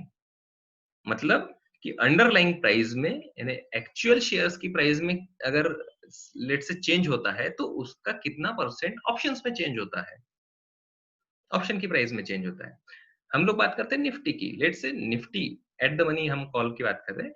Nifty अगर 100 पॉइंट बढ़ता है तो आप देखिए निफ्टी का जो कॉल है एट द मनी कॉल वो 80 रुपए से ही बढ़ेगा। क्यों बढ़ेगा?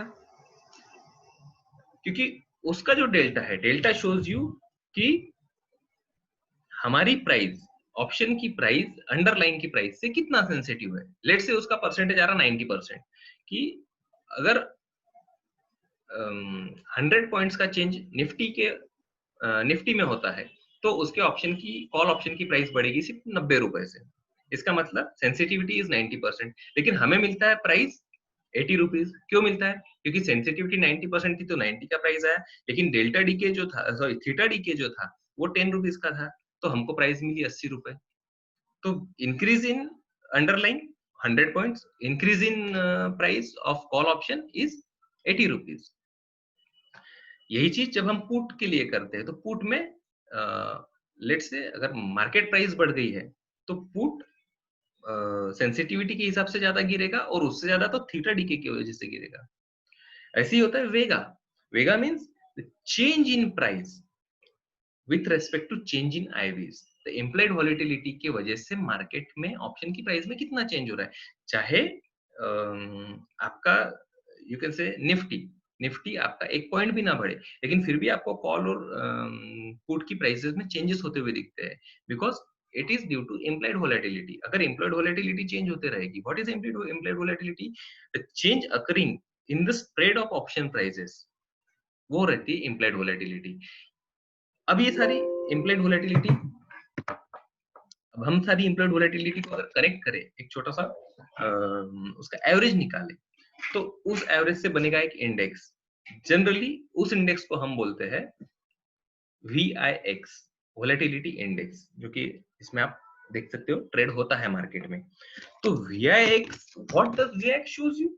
VIX shows you the volatility in the market। लेकिन मार्केट में अगर हमको ऑप्शंस स्टडी करना है तो उसके लिए हमको उसका थीटा पता होना चाहिए, उसका डेल्टा पता होना चाहिए, उसका वेगा पता होना चाहिए। तो जाके आप समझ पाओगे कि यस, अगर सेंसिटिविटी 90% है, थीटा डी के लेट से 1-2% है, तो इसका मतलब मुझे यहाँ पे जब मार्केट में 80 रुपए बढ़ेगा कोई पर्टिकुलर शेयर, तो मुझे इसमें, सॉरी, मार्केट में 100 रुपीज कोई शेयर बढ़ता है तो मुझे उसमें 80 रुपए ही मिलने वाले हैं। तो अकॉर्डिंगली आप आपका ग्रिड उस तरीके से सेट कर सकते हैं। आप आपकी ट्रेड कॉल ऑप्शन लेना है या पुट राइट करना है, आप उस तरीके से आप उसको सेट कर सकते हैं। लेकिन जब तक आपको ये चीजें पता ही नहीं रहेगी तो ऑप्शन में आप कैसे ट्रेड करोगे? Because 99% of the people don't know what is implied volatility, what is theta, what is delta, what is IV, and how to trade IVs basically। जब हमें ये चीज पता नहीं है तो नीम हकीम खतरा है जान। आधा अधूरा ज्ञान लेके हम लोग उसमें ट्रेड कर ले और अपना पैसा फंसा ले। बहुत से लोग ऑप्शंस लेके रखते हैं, उसको 10 दिन 15 दिन कैरी करने के बाद में भी उनको प्राइस नहीं मिलती है। उसका सबसे बड़ा रीजन है कि दे डोंट नो कि दैट थीटा डीके और delta is working for that particular options for the remaining days of the expiry। हम लोग ऑप्शंस बहुत इसमें ये करते हैं। ऑप्शंस के मामले में सिर्फ एक चीज जो सबसे ज्यादा सर्टन है, वो सर्टन क्या है? Decay in its price. चाहे मार्केट बढ़े या ना बढ़े, हर दिन जैसे जैसे एक एक दिन निकलते जाएगा, ऑप्शंस की जो प्राइस है वो कम कम होते जाएगी, चाहे कॉल ऑप्शन रहे चाहे पुट ऑप्शन रहे। लेकिन अनसर्टन एक चीज है कि कितने से कम होगी या मार्केट की मूवमेंट कैसे होगी। लेट्स से हमको पता है आज निफ्टी नहीं बढ़ती है तो ऑप्शंस की प्राइसेस कम होगी, लेकिन निफ्टी अगर बढ़ती है, निफ्टी में गिरावट होती है, तो ऑप्शंस की प्राइसेस कितनी होगी ये हमें नहीं पता। That is the uncertain thing, जिसको अब इसकी सर्टेनिटी हम कैसे लाएं? If one want to trade the options, what he should do? ठीक है, फर्स्ट ऑफ ऑल जो हमने ट्रेडिंग वाले सेशन में जो हमने चीजें सीखी है, लाइक हम टेक्निकल एनालिसिस कर सकते हैं, हम की फैक्टर्स के बेसिस पे हम लोग ट्रेड ले सकते हैं। इस टाइप से मार्केट पे होने वाला इम्पैक्ट और कब तक हो सकता है वो चीज समझ लीजिए। When you are confirm about timing, आपको पता है कि हाँ मुझे पता है कि आपको जब ये पता है कि यार एक ये समय तक इस चीज में इतना प्राइस बढ़ सकता है और आपकी एंटीसिपेशन के पीछे एक बेस है, तो आप फिर कॉल ऑप्शंस ले सकते हैं, पुट राइटिंग कर सकते हैं। आपको लगता है कि मार्केट में गिरावट आएगी और उसके पीछे बेसिस आपके पास में है, इट्स अ रिलायबल बेसिस, और आपके कैलकुलेशन से कैलकुलेटेड आप रिस्क लेना चाहते हो, तो उस समय आप पुट बाइंग भी कर सकते हो या आप कॉल भी राइट कर सकते हो। मार्केट सॉरी, ऑप्शन को स्टडी करने के लिए सबसे अच्छी चीज है ऑप्शन चेन। ऑप्शन के बारे में आप कई सेमिनार भी होते हैं, people are continuously talking about option trading, number of pairs, वो आपको बताएंगे कि कौन सी स्ट्रेटेजी लगाना है, मे बी बटरफ्लाई और आयरन कॉन्डोर और you can say straddle and strangles. तो strategies are different, but computation of the option price is the key। जहां पे अगर आपके पास में आप ऑप्शन प्राइस को आज कंप्यूट करते हो और उसके आने वाली भविष्य की चीज प्राइस को कंप्यूट कर सकते हो, तो ही आप ट्रेड ले सकते हो। अदरवाइज कोई भी तरह की स्ट्रेटेजी आप लगा लो, वो फेल ही होगी, unless and until you are aware about the moment of the options. ठीक है, जैसे मैं हमेशा बोलता हूँ स्टॉक मार्केट में कोई भी इंडेक्स, कोई भी फिगर ये बिना मतलब के नहीं होता है। हर एक फिगर का, चाहे वो वॉल्यूम रहे, ओपन इंटरेस्ट रहे, आईवीज रहे, लास्ट ट्रेडेड प्राइस रहे, वीवैप रहे, हर एक का एक अपना इंपॉर्टेंस है। जो इन इंपॉर्टेंस को वर्कआउट करता है, जो इसको समझ के ट्रेड लेता है, वही ऑप्शन वही मार्केट में पैसा कमा पाएगा। हम लोग बात करते हैं आईवीज हम बात करते हैं इम्प्लाइड वोलेटिलिटी। इम्प्लाइड वोलेटिलिटी मैंने आपको बताया कि जब पुट प्राइस कॉल प्राइस के बीच का जो स्प्रेड होता है, वो स्प्रेड के बारे में जब उस स्प्रेड को ट्रेड करते हैं, तो ऑप्शंस के प्राइस में जो वोलेटिलिटी होती है, उस वोलेटिलिटी से हम मार्केट की वोलेटिलिटी को पता करना चाहते हैं, और उस वोलेटिलिटी का जब हम पता करना चाहते हैं तो एक इंडेक्स बनता है, दैट इज कॉल्ड VIX। अब जब VIX की हम बात करें, वोलेटिलिटी इंडेक्स, तो वोलेटिलिटी इंडेक्स भी कोई मामूली इंडेक्स नहीं है। वोलेटिलिटी इंडेक्स देखिए, अब जैसे परसों इंडेक्स का क्लोजिंग था एक्सपायरी के समय 23.51, what it denotes? Volatility index, लोग ये मानते हैं कि अगर 23, अगर VIX 23 है मतलब 23% की मूवमेंट होगी। नो डाउट ये मूवमेंट होगी, बट ओवर द ईयर, आज के आज नहीं होगी। इस साल में हम ये समझ सकते हैं कि या तो निफ्टी 23% बढ़ेगा या तो 23% घटेगा, लेकिन आपकी ऑप्शंस की जो ट्रेड है, those are the monthly one. अगर आप ट्रेड लेना चाहते हो तो अभी तो वीकली है, बट मंथली ट्रेड भी लेना चाहते हो तो आपके पास में ऑप्शन की ट्रेड लेने के लिए मंथली VIX कैलकुलेशन आप कर सकते हो। अब ये है कि 23% ओवर द पीरियड होगा, तो एक मंथ में हम उसका कैलकुलेशन कैसे करें? तो VIX वैल्यू निकालने के लिए, तो उस VIX की आज की वैल्यू पॉइंट्स में निकालने के लिए हम क्या कर सकते हैं, उसका एक फॉर्मूला मैं आपके साथ शेयर करता हूँ।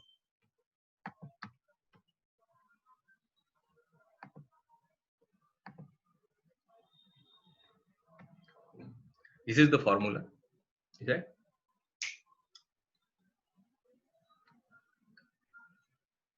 VIX वैल्यू ऑफ निफ्टी, इसका फॉर्मूला आप समझ लीजिए। फॉर्मूला है Nifty multiplied by VIX divided by √12 divided by 100। ठीक है, तो जो हमने परसेंट जो था निफ्टी का, वो पूरे एक साल भर के लिए रहता है। हमने क्या किया, उसको डिवाइडेड बाय 12 करके निफ्टी के VIX वैल्यू को डी एनुअलाइज कर लिया मंथली मोड में।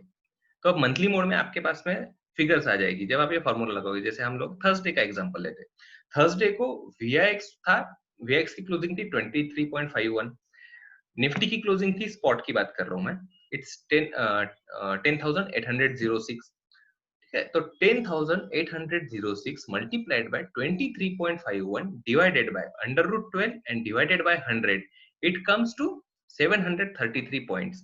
अब 733 पॉइंट्स जब आप देखोगे तो इसका मतलब कि मार्केट या तो इस मंथ में, मतलब अक्टूबर मंथ में 733 पॉइंट्स बढ़ सकता है या 733 पॉइंट्स गिर भी सकता है। ये कि आपको क्या शो हुआ, VIX ने आपको इस मंथ की ट्रेडिंग रेंज दे दी कि मार्केट कितना बढ़ सकता है और कितना घट सकता है। अब आप इसको आपके बाकी फैक्टर्स लगा के असेस करो कि अगर मार्केट बढ़ सकता है तो इतने, अगर लेट से 700 पॉइंट अगर मार्केट में हमें तेजी की उम्मीद है, तो हम कौन से सेक्टर है तेजी जिसमें आ सकती है, आप उन पे कंसंट्रेट करो। आपको लगता है 700 पॉइंट की गिरावट होगी, तो जिन जो मंदी वाले सेक्टर है आप उसमें शॉर्ट कर सकते हो। At any moment of time, that VIX value gives you the optimum range for the trading. Just like मैंने अभी बोला कि VIX वैल्यू ऑप्शन बेस पे निकली, क्योंकि VIX is the result of options only. तो ऑप्शन जो ट्रेड करना चाहते हैं, लेट से कि भैया हम सोचे कि यहाँ से अगर 11,500 निफ्टी बढ़ सकता है या नीचे में 10,070 तक जा सकता है, तो आप क्या कर सकते हो, 11,600 का कॉल राइट कर दो, 10,000 का पुट आप राइट कर दो। मार्केट की रेंज अगर इस पर्टिकुलर जो VIX कैलकुलेशन निकला है निफ्टी का उसमें रहती है, तो डेफिनेटली आप दोनों भी आपके ऑप्शंस जो आपने सेल किए उसकी वैल्यू 0 हो जाएगी and you are going to earn the whole profit. अगर आप इनको शॉर्ट करते हो, जैसे आपने 10,500 का कॉल राइट कर दिया है, 10,000 का पुट आपने राइट कर दिया है, लेकिन आपको लगता है कि यार सर एब्सर्ड मूवमेंट हो गई, तो इससे 100 या 200 पॉइंट्स ऊपर में आप कॉल, जैसे 10,700 का कॉल भी बाय कर लो और 9,800 का पुट आप बाय कर लो। तो वहां पे आपके साथ में वर्किंग इस तरीके से हो जाएगी, the difference between the call you have written and call you have bought, the put you have written and put you have bought is your definitely earned profit। ये आपका प्रॉफिट ही है, यानी आपने आज आपका प्रॉफिट डिसाइड कर लिया, market 700 point किसी भी रेंज में चले जाए आपका प्रॉफिट फिक्स है।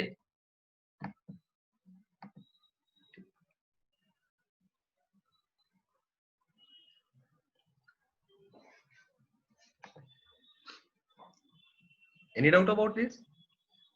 हम लोग क्वेश्चन आंसर सेशन में अगर लेंगे, इसमें कोई अगर आपको डाउट है तो। लेकिन ये VIX जो लोग डिकोड नहीं कर सकते, ये उनको डिकोडिंग मैंने यहाँ पे आपको ये कर दिया है। I hope all of you have note down the formula. ये फॉर्मूला आप नोट डाउन कर लीजिए।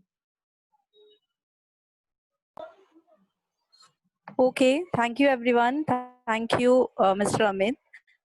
So we have a question in the chat box. Okay.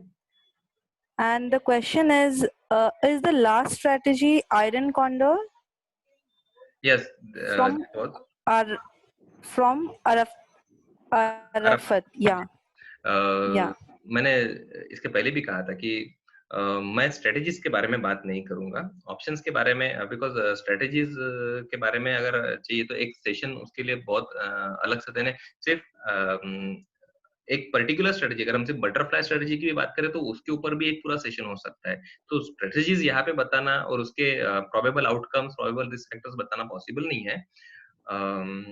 एक 10 मिनट में मैं पहले अपना सेशन कंप्लीट कर लेता हूँ, फिर हम लोग उसमें क्वेश्चन आंसर सेशन लेंगे। Okay. Yeah, thank you. Well, so all of you now have shared VIX formula। तो VIX वैल्यू ऑफ निफ्टी हम कैसे निकाल सकते हैं और उसपे से हम उसको बेसिस बना के ट्रेड कैसे ले सकते हैं।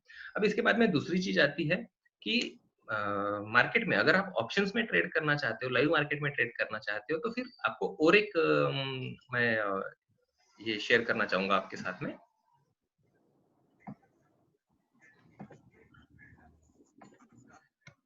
आप निफ्टी का एक वर्किंग देख लीजिए। निफ्टी में आपको जब आप ऑप्शंस देखते हो, जैसे मैंने अभी आपके साथ में शेयर किया है, निफ्टी का 1 अक्टूबर का एक्सपायरी वाला 11,100 का कॉल है, जो कि जिसका प्राइस है 11, जो क्लोजिंग प्राइस है, sorry last traded price is 66.8 and close is around 73.45। ठीक है, इसमें आपको नीचे में सारी चीजें मिलेगी। उसके फंडामेंटल के बारे में देखिए, आप ट्रेडेड वॉल्यूम्स मिलेंगे, कॉन्ट्रैक्ट, उसके बाद में ट्रेडेड वैल्यू मिलेगा, ट्रेडेड वैल्यू प्रीमियम्स के अलावा लैक्स में भी मिलेगा ओवरऑल। उसके नीचे एक चीज मिलेगी VWAP, that is volume weighted average price. Volume weighted average price ये इन जनरल भी आप आपके जो ये है trading, you can say futures रहे या कैश मार्केट रहे या ऑप्शंस रहे, उसमें आप यूज कर सकते हो। But as far as options are concern, मैं इसको बहुत ज्यादा इफेक्टिव मानता हूँ। इफेक्टिव इसलिए मानता हूँ क्योंकि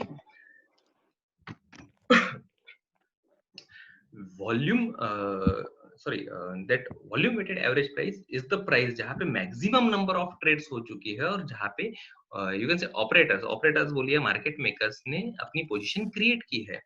तो जब कभी भी आपकी वॉल्यूम वेटेड एवरेज प्राइस से ऊपर कोई प्राइस आता है तो 99% चांस है कि उस प्राइस को वो ब्रेक नहीं करेगा, ना VWAP को ब्रेक नहीं करेगा। इससे आप क्या अंदेशा लगा सकते हो?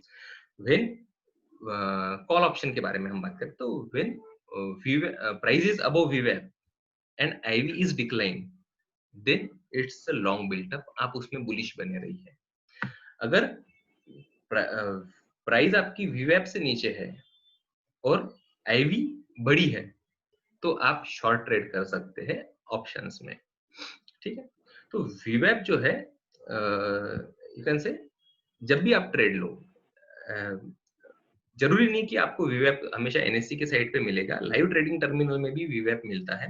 वॉल्यूम वेटेड एवरेज प्राइस से ऊपर में जब प्राइस आती है तो आप वहां पे एक बाय ट्रेड ले सकते हो और आप VWAP को आपका यू कैन से स्टॉप लॉस बना सकते हो। ऑप्शंस में स्टॉप लॉस जरूरी है और उसमें भी बिकॉज ऑप्शन में हम जैसे हर बार देखते हैं कि वॉल्यूम कॉन्सेंट्रेट कहाँ है। जैसे हम लोग ओपन इंटरेस्ट देखते हैं, ओपन इंटरेस्ट आपको मार्केट में मिलेगा। ओपन इंटरेस्ट और यू कैन से उसका वैल्यू कॉन्सेंट्रेट जिस पर्टिकुलर पॉइंट पे जाता है, इट शोज कि it's a game of volume only. तो वॉल्यूम जो है उसी को बेस करके एक वेटेड एवरेज निकाला जाता है कि किस प्राइस पे सबसे ज्यादा वेटेड हाईएस्ट वॉल्यूम हुआ है, जहां पे सबसे ज्यादा मार्केट पार्टिसिपेंट्स किस प्राइस पे इंटरेस्टेड या किस प्राइस पे एंटर हुए हैं, तो उनकी एक एवरेज प्राइस आ जाती है, वो वॉल्यूम से वेटेड रहती है, इसलिए उसको हम बोलते हैं volume weighted average price. Volume weighted average price gives you a good kind of confidence कि मार्केट जब तक मार्केट में VWAP से ऊपर प्राइस ट्रेड कर रही है, one can continue keep it riding on the long side. अगर VWAP से नीचे प्राइस अगर है तो आप VWAP को स्टॉप लॉस लगा के उस पर्टिकुलर ऑप्शंस को शॉर्ट भी करके चल सकते हो। शॉर्ट हम लोग अभी दो मेजर कंसेप्ट देख चुके हैं, जैसे थीटा डेल्टा डीके तो हम लोग डिस्कस कर चुके हैं, बट फॉर ऑप्शंस ट्रेडिंग अगर आपको चाहिए तो एक VIX value of Nifty and VWAP, ये दो चीजों पे डिस्कस कर लिया है। आप ये दो चीजों को इसी के साथ में बाकी फैक्टर्स को अलाइन करके, कोरिलेट करके, आपके टेक्निकल्स यूज करके एक अच्छा ट्रेड ले सकते हो, रादर देन बिलीविंग एनीवन। हम किसी टिप्स प्रोवाइडर या कॉल प्रोवाइडर के भरोसे रहे और अपना पैसा गवाए, उससे अच्छा खुद इन चीजों को समझो, इन चीजों पे काम करो। पैसा बनेगा, लो स्पीड से बनेगा, लेकिन ये है मार्केट में जब तक बने हैं तब तक आपका पैसा बनता रहेगा। टोटली अकाउंट ब्लो ऑफ करने से अच्छा है आप मार्केट में बने रहिए, पैसा बनाते रहिए। So it's all about trading, investing, and option synopsis. I hope the session was good, and I thanks to Swastika InvestSmart for providing me an opportunity for this for interaction with you all guys. Now we can start question answer session. First of all, I request don't ask me any question regarding any particular stock. If you want to ask about outlook on a market or outlook on a sector, we can discuss that, but a particular stock के बारे में I will refrain to comment from.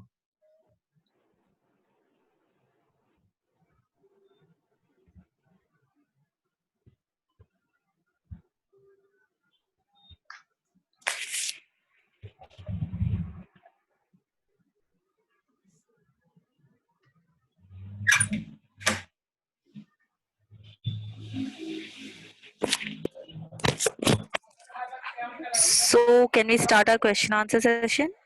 Yes, sure. Yeah. Okay. It was a wonderful session. Thanks a lot. And now the first question. So can we find range of Nifty by VIX formula on daily basis? Yes, Uh, yes, yes, yes. definitely. Yes. Yes, we can find it. उस case में आपको सिर्फ एक काम करना है, जहाँ पे हमने अंडर रूट 12 किया है, उसको आप अंडर रूट 360 कर दीजिए. Okay. Okay. Now move to the next question. Can we take high of VIX for calculation purpose so that extreme volatility is considered? I find it's none of use because high and low are made during the day. What matters is closing. For any financial market, closing matters because to trade the level matters. So far as your that price is concerned, the closing matters because high kitna bhi ho, low kitna bhi ho, because high and low ये during the day बन के complete हो चुके हैं. जो closing में आए we rely on the closing because market close होते समय market participants क्या position घर पे लेके गए हैं ये सिर्फ closing price में ही मिलेगा. तो volatility की भी अपेक्षा जो है वो कितनी रहेगी मार्केट में ये आपको क्लोजिंग से ही मिलेगा. वैसे ज्यादा डिफरेंस नहीं होता है VIX के इसमें, but even for more precise calculation because ultimately जो भी कैलकुलेशंस होंगे वो कोई एक्यूरेट और परफेक्टली उसी डायरेक्शन में जाने वाले नहीं होंगे. हमें एक टेंटेटिव रेंज पता चलेगी तो मोर और less calculations will be towards approximation only. हम अदर देन प्लेइंग ब्लाइंड हम लोग एक रेंज निर्धारित करके उसमें हम ऑप्शन प्ले करना चाहते हैं, बस यही उसका मकसद है. लेकिन ऑप्शन प्ले करने के लिए हमारे पास में कोई टूल नहीं था कि हम रेंज कैसे निकालेंगे. आज कौन सी स्ट्राइक प्राइस का सिलेक्शन हमने करना चाहिए, हमने कौन से ऑप्शंस का सिलेक्शन करना चाहिए, ये सबसे बड़ी दुविधा रहती है ट्रेडर्स के मन में. तो वो ट्रेडर्स के मन में दुविधा ना बनी रहे इसलिए हम लोग ये कहते हैं कि आप इस फॉर्मूला का यूज करके आप एक रेंज तो डिसाइड कर लो, सो दैट कि अगर आपके पास में रेंज है तो आपके पास में स्ट्राइक प्राइस चूज करने के लिए एक बेस रहेगा, एक बेसिस बना रहेगा. तो rather than playing blind you can rely on some calculations. अब बात है कि हम लोग हाई या लो उस पे न जाते हुए अगर क्लोजिंग पे रिलाई करें तो दैट विल बी मोर और less quite good. And even from my past experience I have identified that कि these calculations are normally work well so far. Okay. Okay. So the next question is there any best website or what are the best website to check key factor share?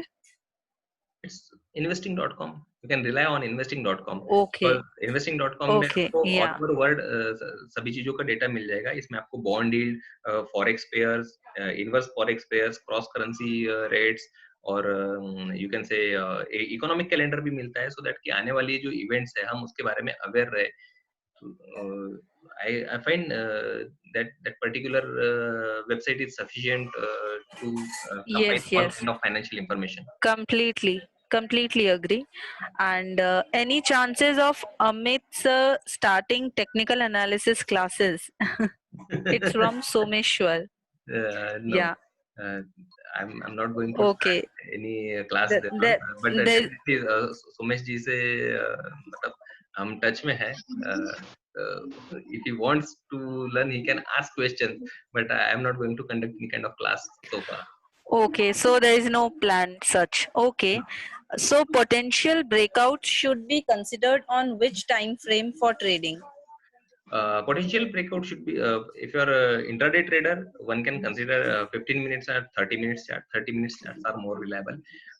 If you are you can say positional trader, then I will prefer ki 1 hour and 4 hour chart should be seen together, because 1 hour chart, any kind of reversal pattern is always first seen on the 1 hour chart. So that time frame should be kept in mind. 1 our chart पे अगर आपको reversal देखने मिलता है तो आप 4 our chart का basis लेके आपके सपोर्ट और रेजिस्टेंस पॉइंट लेके आप उसमें ट्रेड एंटर कीजिए. चांसेस ज्यादा है कि आपको मतलब प्रॉफिट मिले या कम से कम लॉस हो, ज्यादा से ज्यादा प्रॉफिट मिले. So maximization of profit and reduction, or we cannot say mitigation of loss, it will be the reduction of loss can be done by using 1 hour and 4 hour time frame for positional traders. Okay. So the next question is from Mr. Manoj Rathi. Okay. So by looking of corona effects, which sector will good during festival season like Diwali or Christmas? Well, sector rotation is already happening. Rather than we can say looking at the festivals, if one can say, I was always bullish on two-wheeler sector for upcoming period, because right now looking at the social distancing norms, definitely the use of mass transportation will be reduced to a great extent, and everyone will wish to have at least own two-wheeler. So the middle class or the rural sector wish to have their own two-wheelers, and therefore we have seen so much good run in this particular two-wheeler space. Uh, as far as if you are willing to work on festival basis, so I will say FMCG sector likely to do good ahead of that festival season, specifically sugar stocks. Okay. Okay. What is 100 in that VIX formula? It's the percentage. We have d percentages because हम लोग percentage में नहीं जाना चाहते, तो percentage को हमने d% किया है, इसलिए वो वैल्यू हमको नंबर में मिली है. वैसे ही हम लोगों ने √12 किया है, because week is annualize formula जो एक साल भर में होने वाली मूवमेंट को शो करता है. लेकिन उसको अगर हम मंथली बेस पे लाना चाहते हैं तो we have de annualize it by dividing by √12. Okay. So how to access sector rotation? Any chronological order? Well, good question, but there is no chronological order as such, because कौन सा sector कब चलेगा इस बारे में sector rotation में मैं चाहता हूँ आप खुद आइडेंटिफाई कीजिए. सेक्टर रोटेशन आइडेंटिफाई करने के लिए सबसे बढ़िया जरिया मैं आपको बता देता हूँ कि there are various sectoral indices are available on the NSE website. आप उनका स्टडी कीजिए, उसमें आपको पोटेंशियल ब्रेकआउट्स नजर आएंगे. जिस पर्टिकुलर जो पर्टिकुलर इंडेक्स में आपको ब्रेकआउट नजर आता है, आप समझिए smart money is moving towards that sector, and it's always better to we can shift along with those. जैसे कि अभी एक डॉलर का रेट और बॉन्ड यील्ड, इन दोनों के कॉम्बिनेशन से मुझे ऐसा लगा था कि upcoming sector will be the interest rate sensitive. तो इंटरेस्ट रेट सेंसिटिव जैसे हम बात करते हैं तो auto sector, real estate sector, banking sector, finance sector are likely to do good in upcoming months. But sector rotation calculation is purely the game how the money is rotating. क्योंकि हमारे यहाँ पे because in India we have the seasonal businesses also. लेकिन stock market में कोई भी business seasonal type में नहीं होता है. तो sector is upcoming her economic policy का, गवर्नमेंट की पॉलिसी का, फॉरेक्स रेट का इम्पैक्ट लेके ही मूव करता है. इसलिए कि काफी कुछ दिनों से आईटी नहीं चल रहा था, but since lockdown only IT is running. IT and pharma have given ट्रेमेंडस breakout. लेकिन ये सेक्टर पिछले चार साल से इसमें कोई मूवमेंट नहीं था. तो सेक्टर रोटेशन मैं ये नहीं बोलूंगा कि इसकी एक साइकिल होती है, उसकी कोई क्रोनोलॉजी हम लोग नहीं डिफाइन कर सकते. हो सकता है आप पास्ट को देख के समझ सकते हो तो that will be good for you, but मैंने कभी वो स्टडी नहीं किया है. I find more reliable source is the sectoral indices available, and if one can have that study कि आप उसका चार्ट देख के उस पे अगर वर्कआउट कर सकते हो तो डेफिनेटली आपको सेक्टर रोटेशन समय से पहले पकड़ में आएगी, आप उसका ज्यादा बेनिफिट ले पाओगे. Okay. Am I audible? Yeah. Yeah. So the next question is, how to identify breakup or breakdown for churning of portfolio stock? Portfolio stock में ब्रेकआउट और ब्रेकडाउन समझने के लिए आप मैं तो जो बिलीव करता हूँ कि if there are two full body candles, अगर आप पोर्टफोलियो की बात करें तो it should be seen on weekly chart. Weekly chart पे आपके पास में दो फुल बॉडी कैंडल्स है, ग्रीन कैंडल्स है, और आपका CCI 34 is more than 100 and it's a breakout and you can keep it riding. If there are two full body red candles are there and CCI 34 is -100 or less than -100, then it's a sell mode. One should take exit and wait for the fresh entry on the deep. Okay. Can we use CCI in intraday for 15-minute time frame? Also, can we use 15-minute time frame or it fixed 30-minute? No, for intraday you can use the 15 minutes time, even 5 minutes time frame will also do. There is no problem, but 5 minutes में कभी-कभी fake breakouts के chance रहते हैं, so that's why I rely more on 30 minutes. 15 minutes is also do. There is no issues. If one is a scalp trader, he can use 15 minutes also. There is no problem as such. But one should have the strict SL, that is stop loss for the trade. Okay. The next question is similar to VIX working for Nifty range. How to go about range working for stocks? Exactly. For stocks, one has to rely on the IVs. आप जैसे VIX तो क्या है कि हमें exchange निकाल के दे रहा है, exchange has made the calculation on the basis of all Nifty options chains, जितने भी लाइव चेन्स है 3 मंथ्स में, उन सब की एक हमको ये मिलती है, उन सबका एक एवरेजिंग होके हमें VIX इंडेक्स जो है ये एक्सचेंज की तरफ से कैलकुलेट करके मिलता है। As far as stocks are concerned or bank nifty is concerned, one has to go for the averaging of all the IVs. आप सारे IVs का एवरेज निकाल लो, चाहे कॉल की रहे पुट की रहे, 2 या 3 मतलब जितनी ज्यादा नंबर ऑफ ऑप्शन चेन लेके उसकी IVs का कैलकुलेशन करके एवरेज निकाल लो. That average is more or less reliable. Though I prefer exponential averaging should be done, but it is not possible for the trader to do without use of any software. So it's always better कि हम लोग एक thumb rule उसको लेके चले कि हम सबका एक common without going for the weighted average, we can use the simple average also. It will work approximately good. Okay.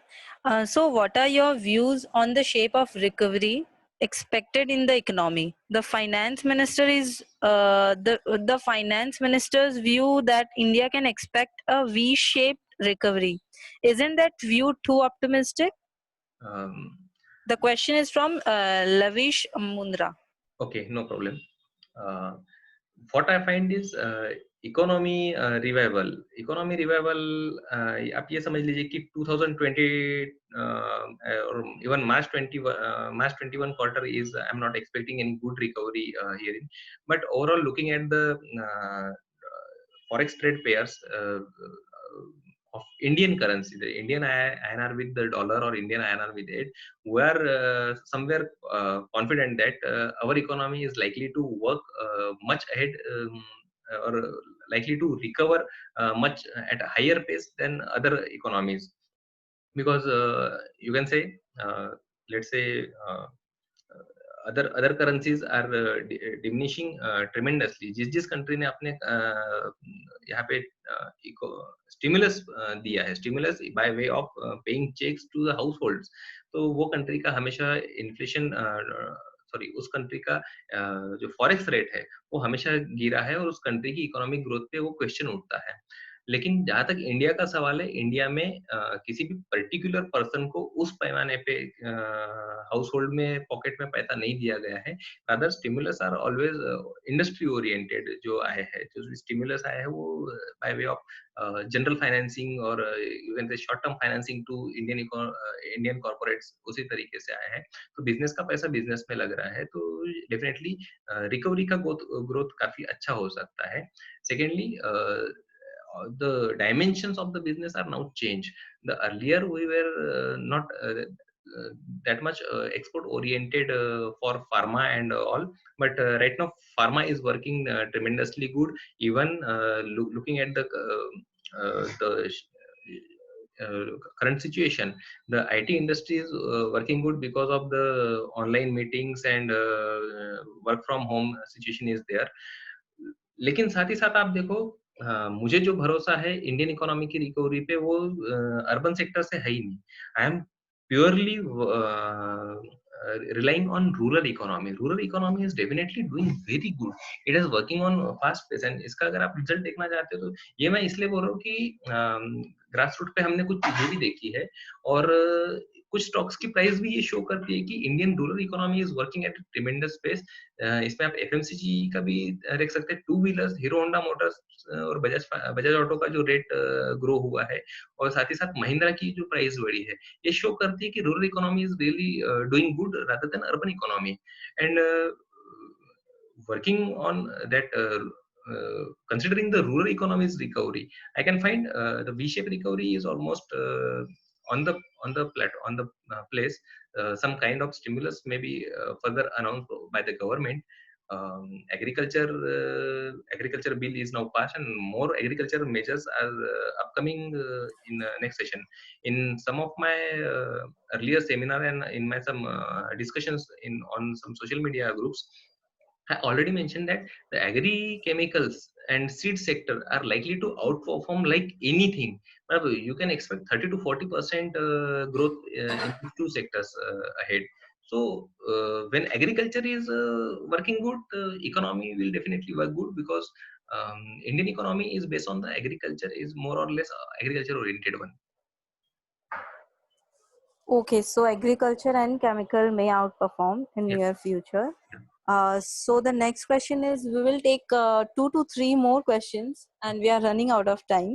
Sure. So multi-year breakouts में stocks में कितना potential है, means क्या हम invest कर सकते हैं?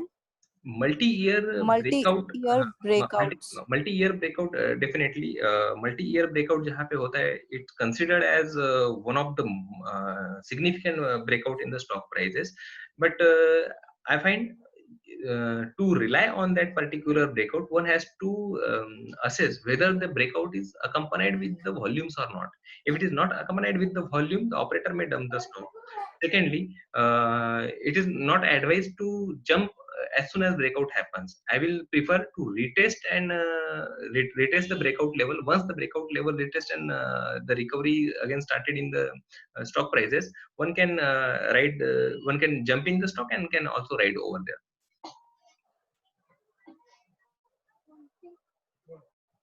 Okay, so the next question is, what is the best indicator for intraday and delivery?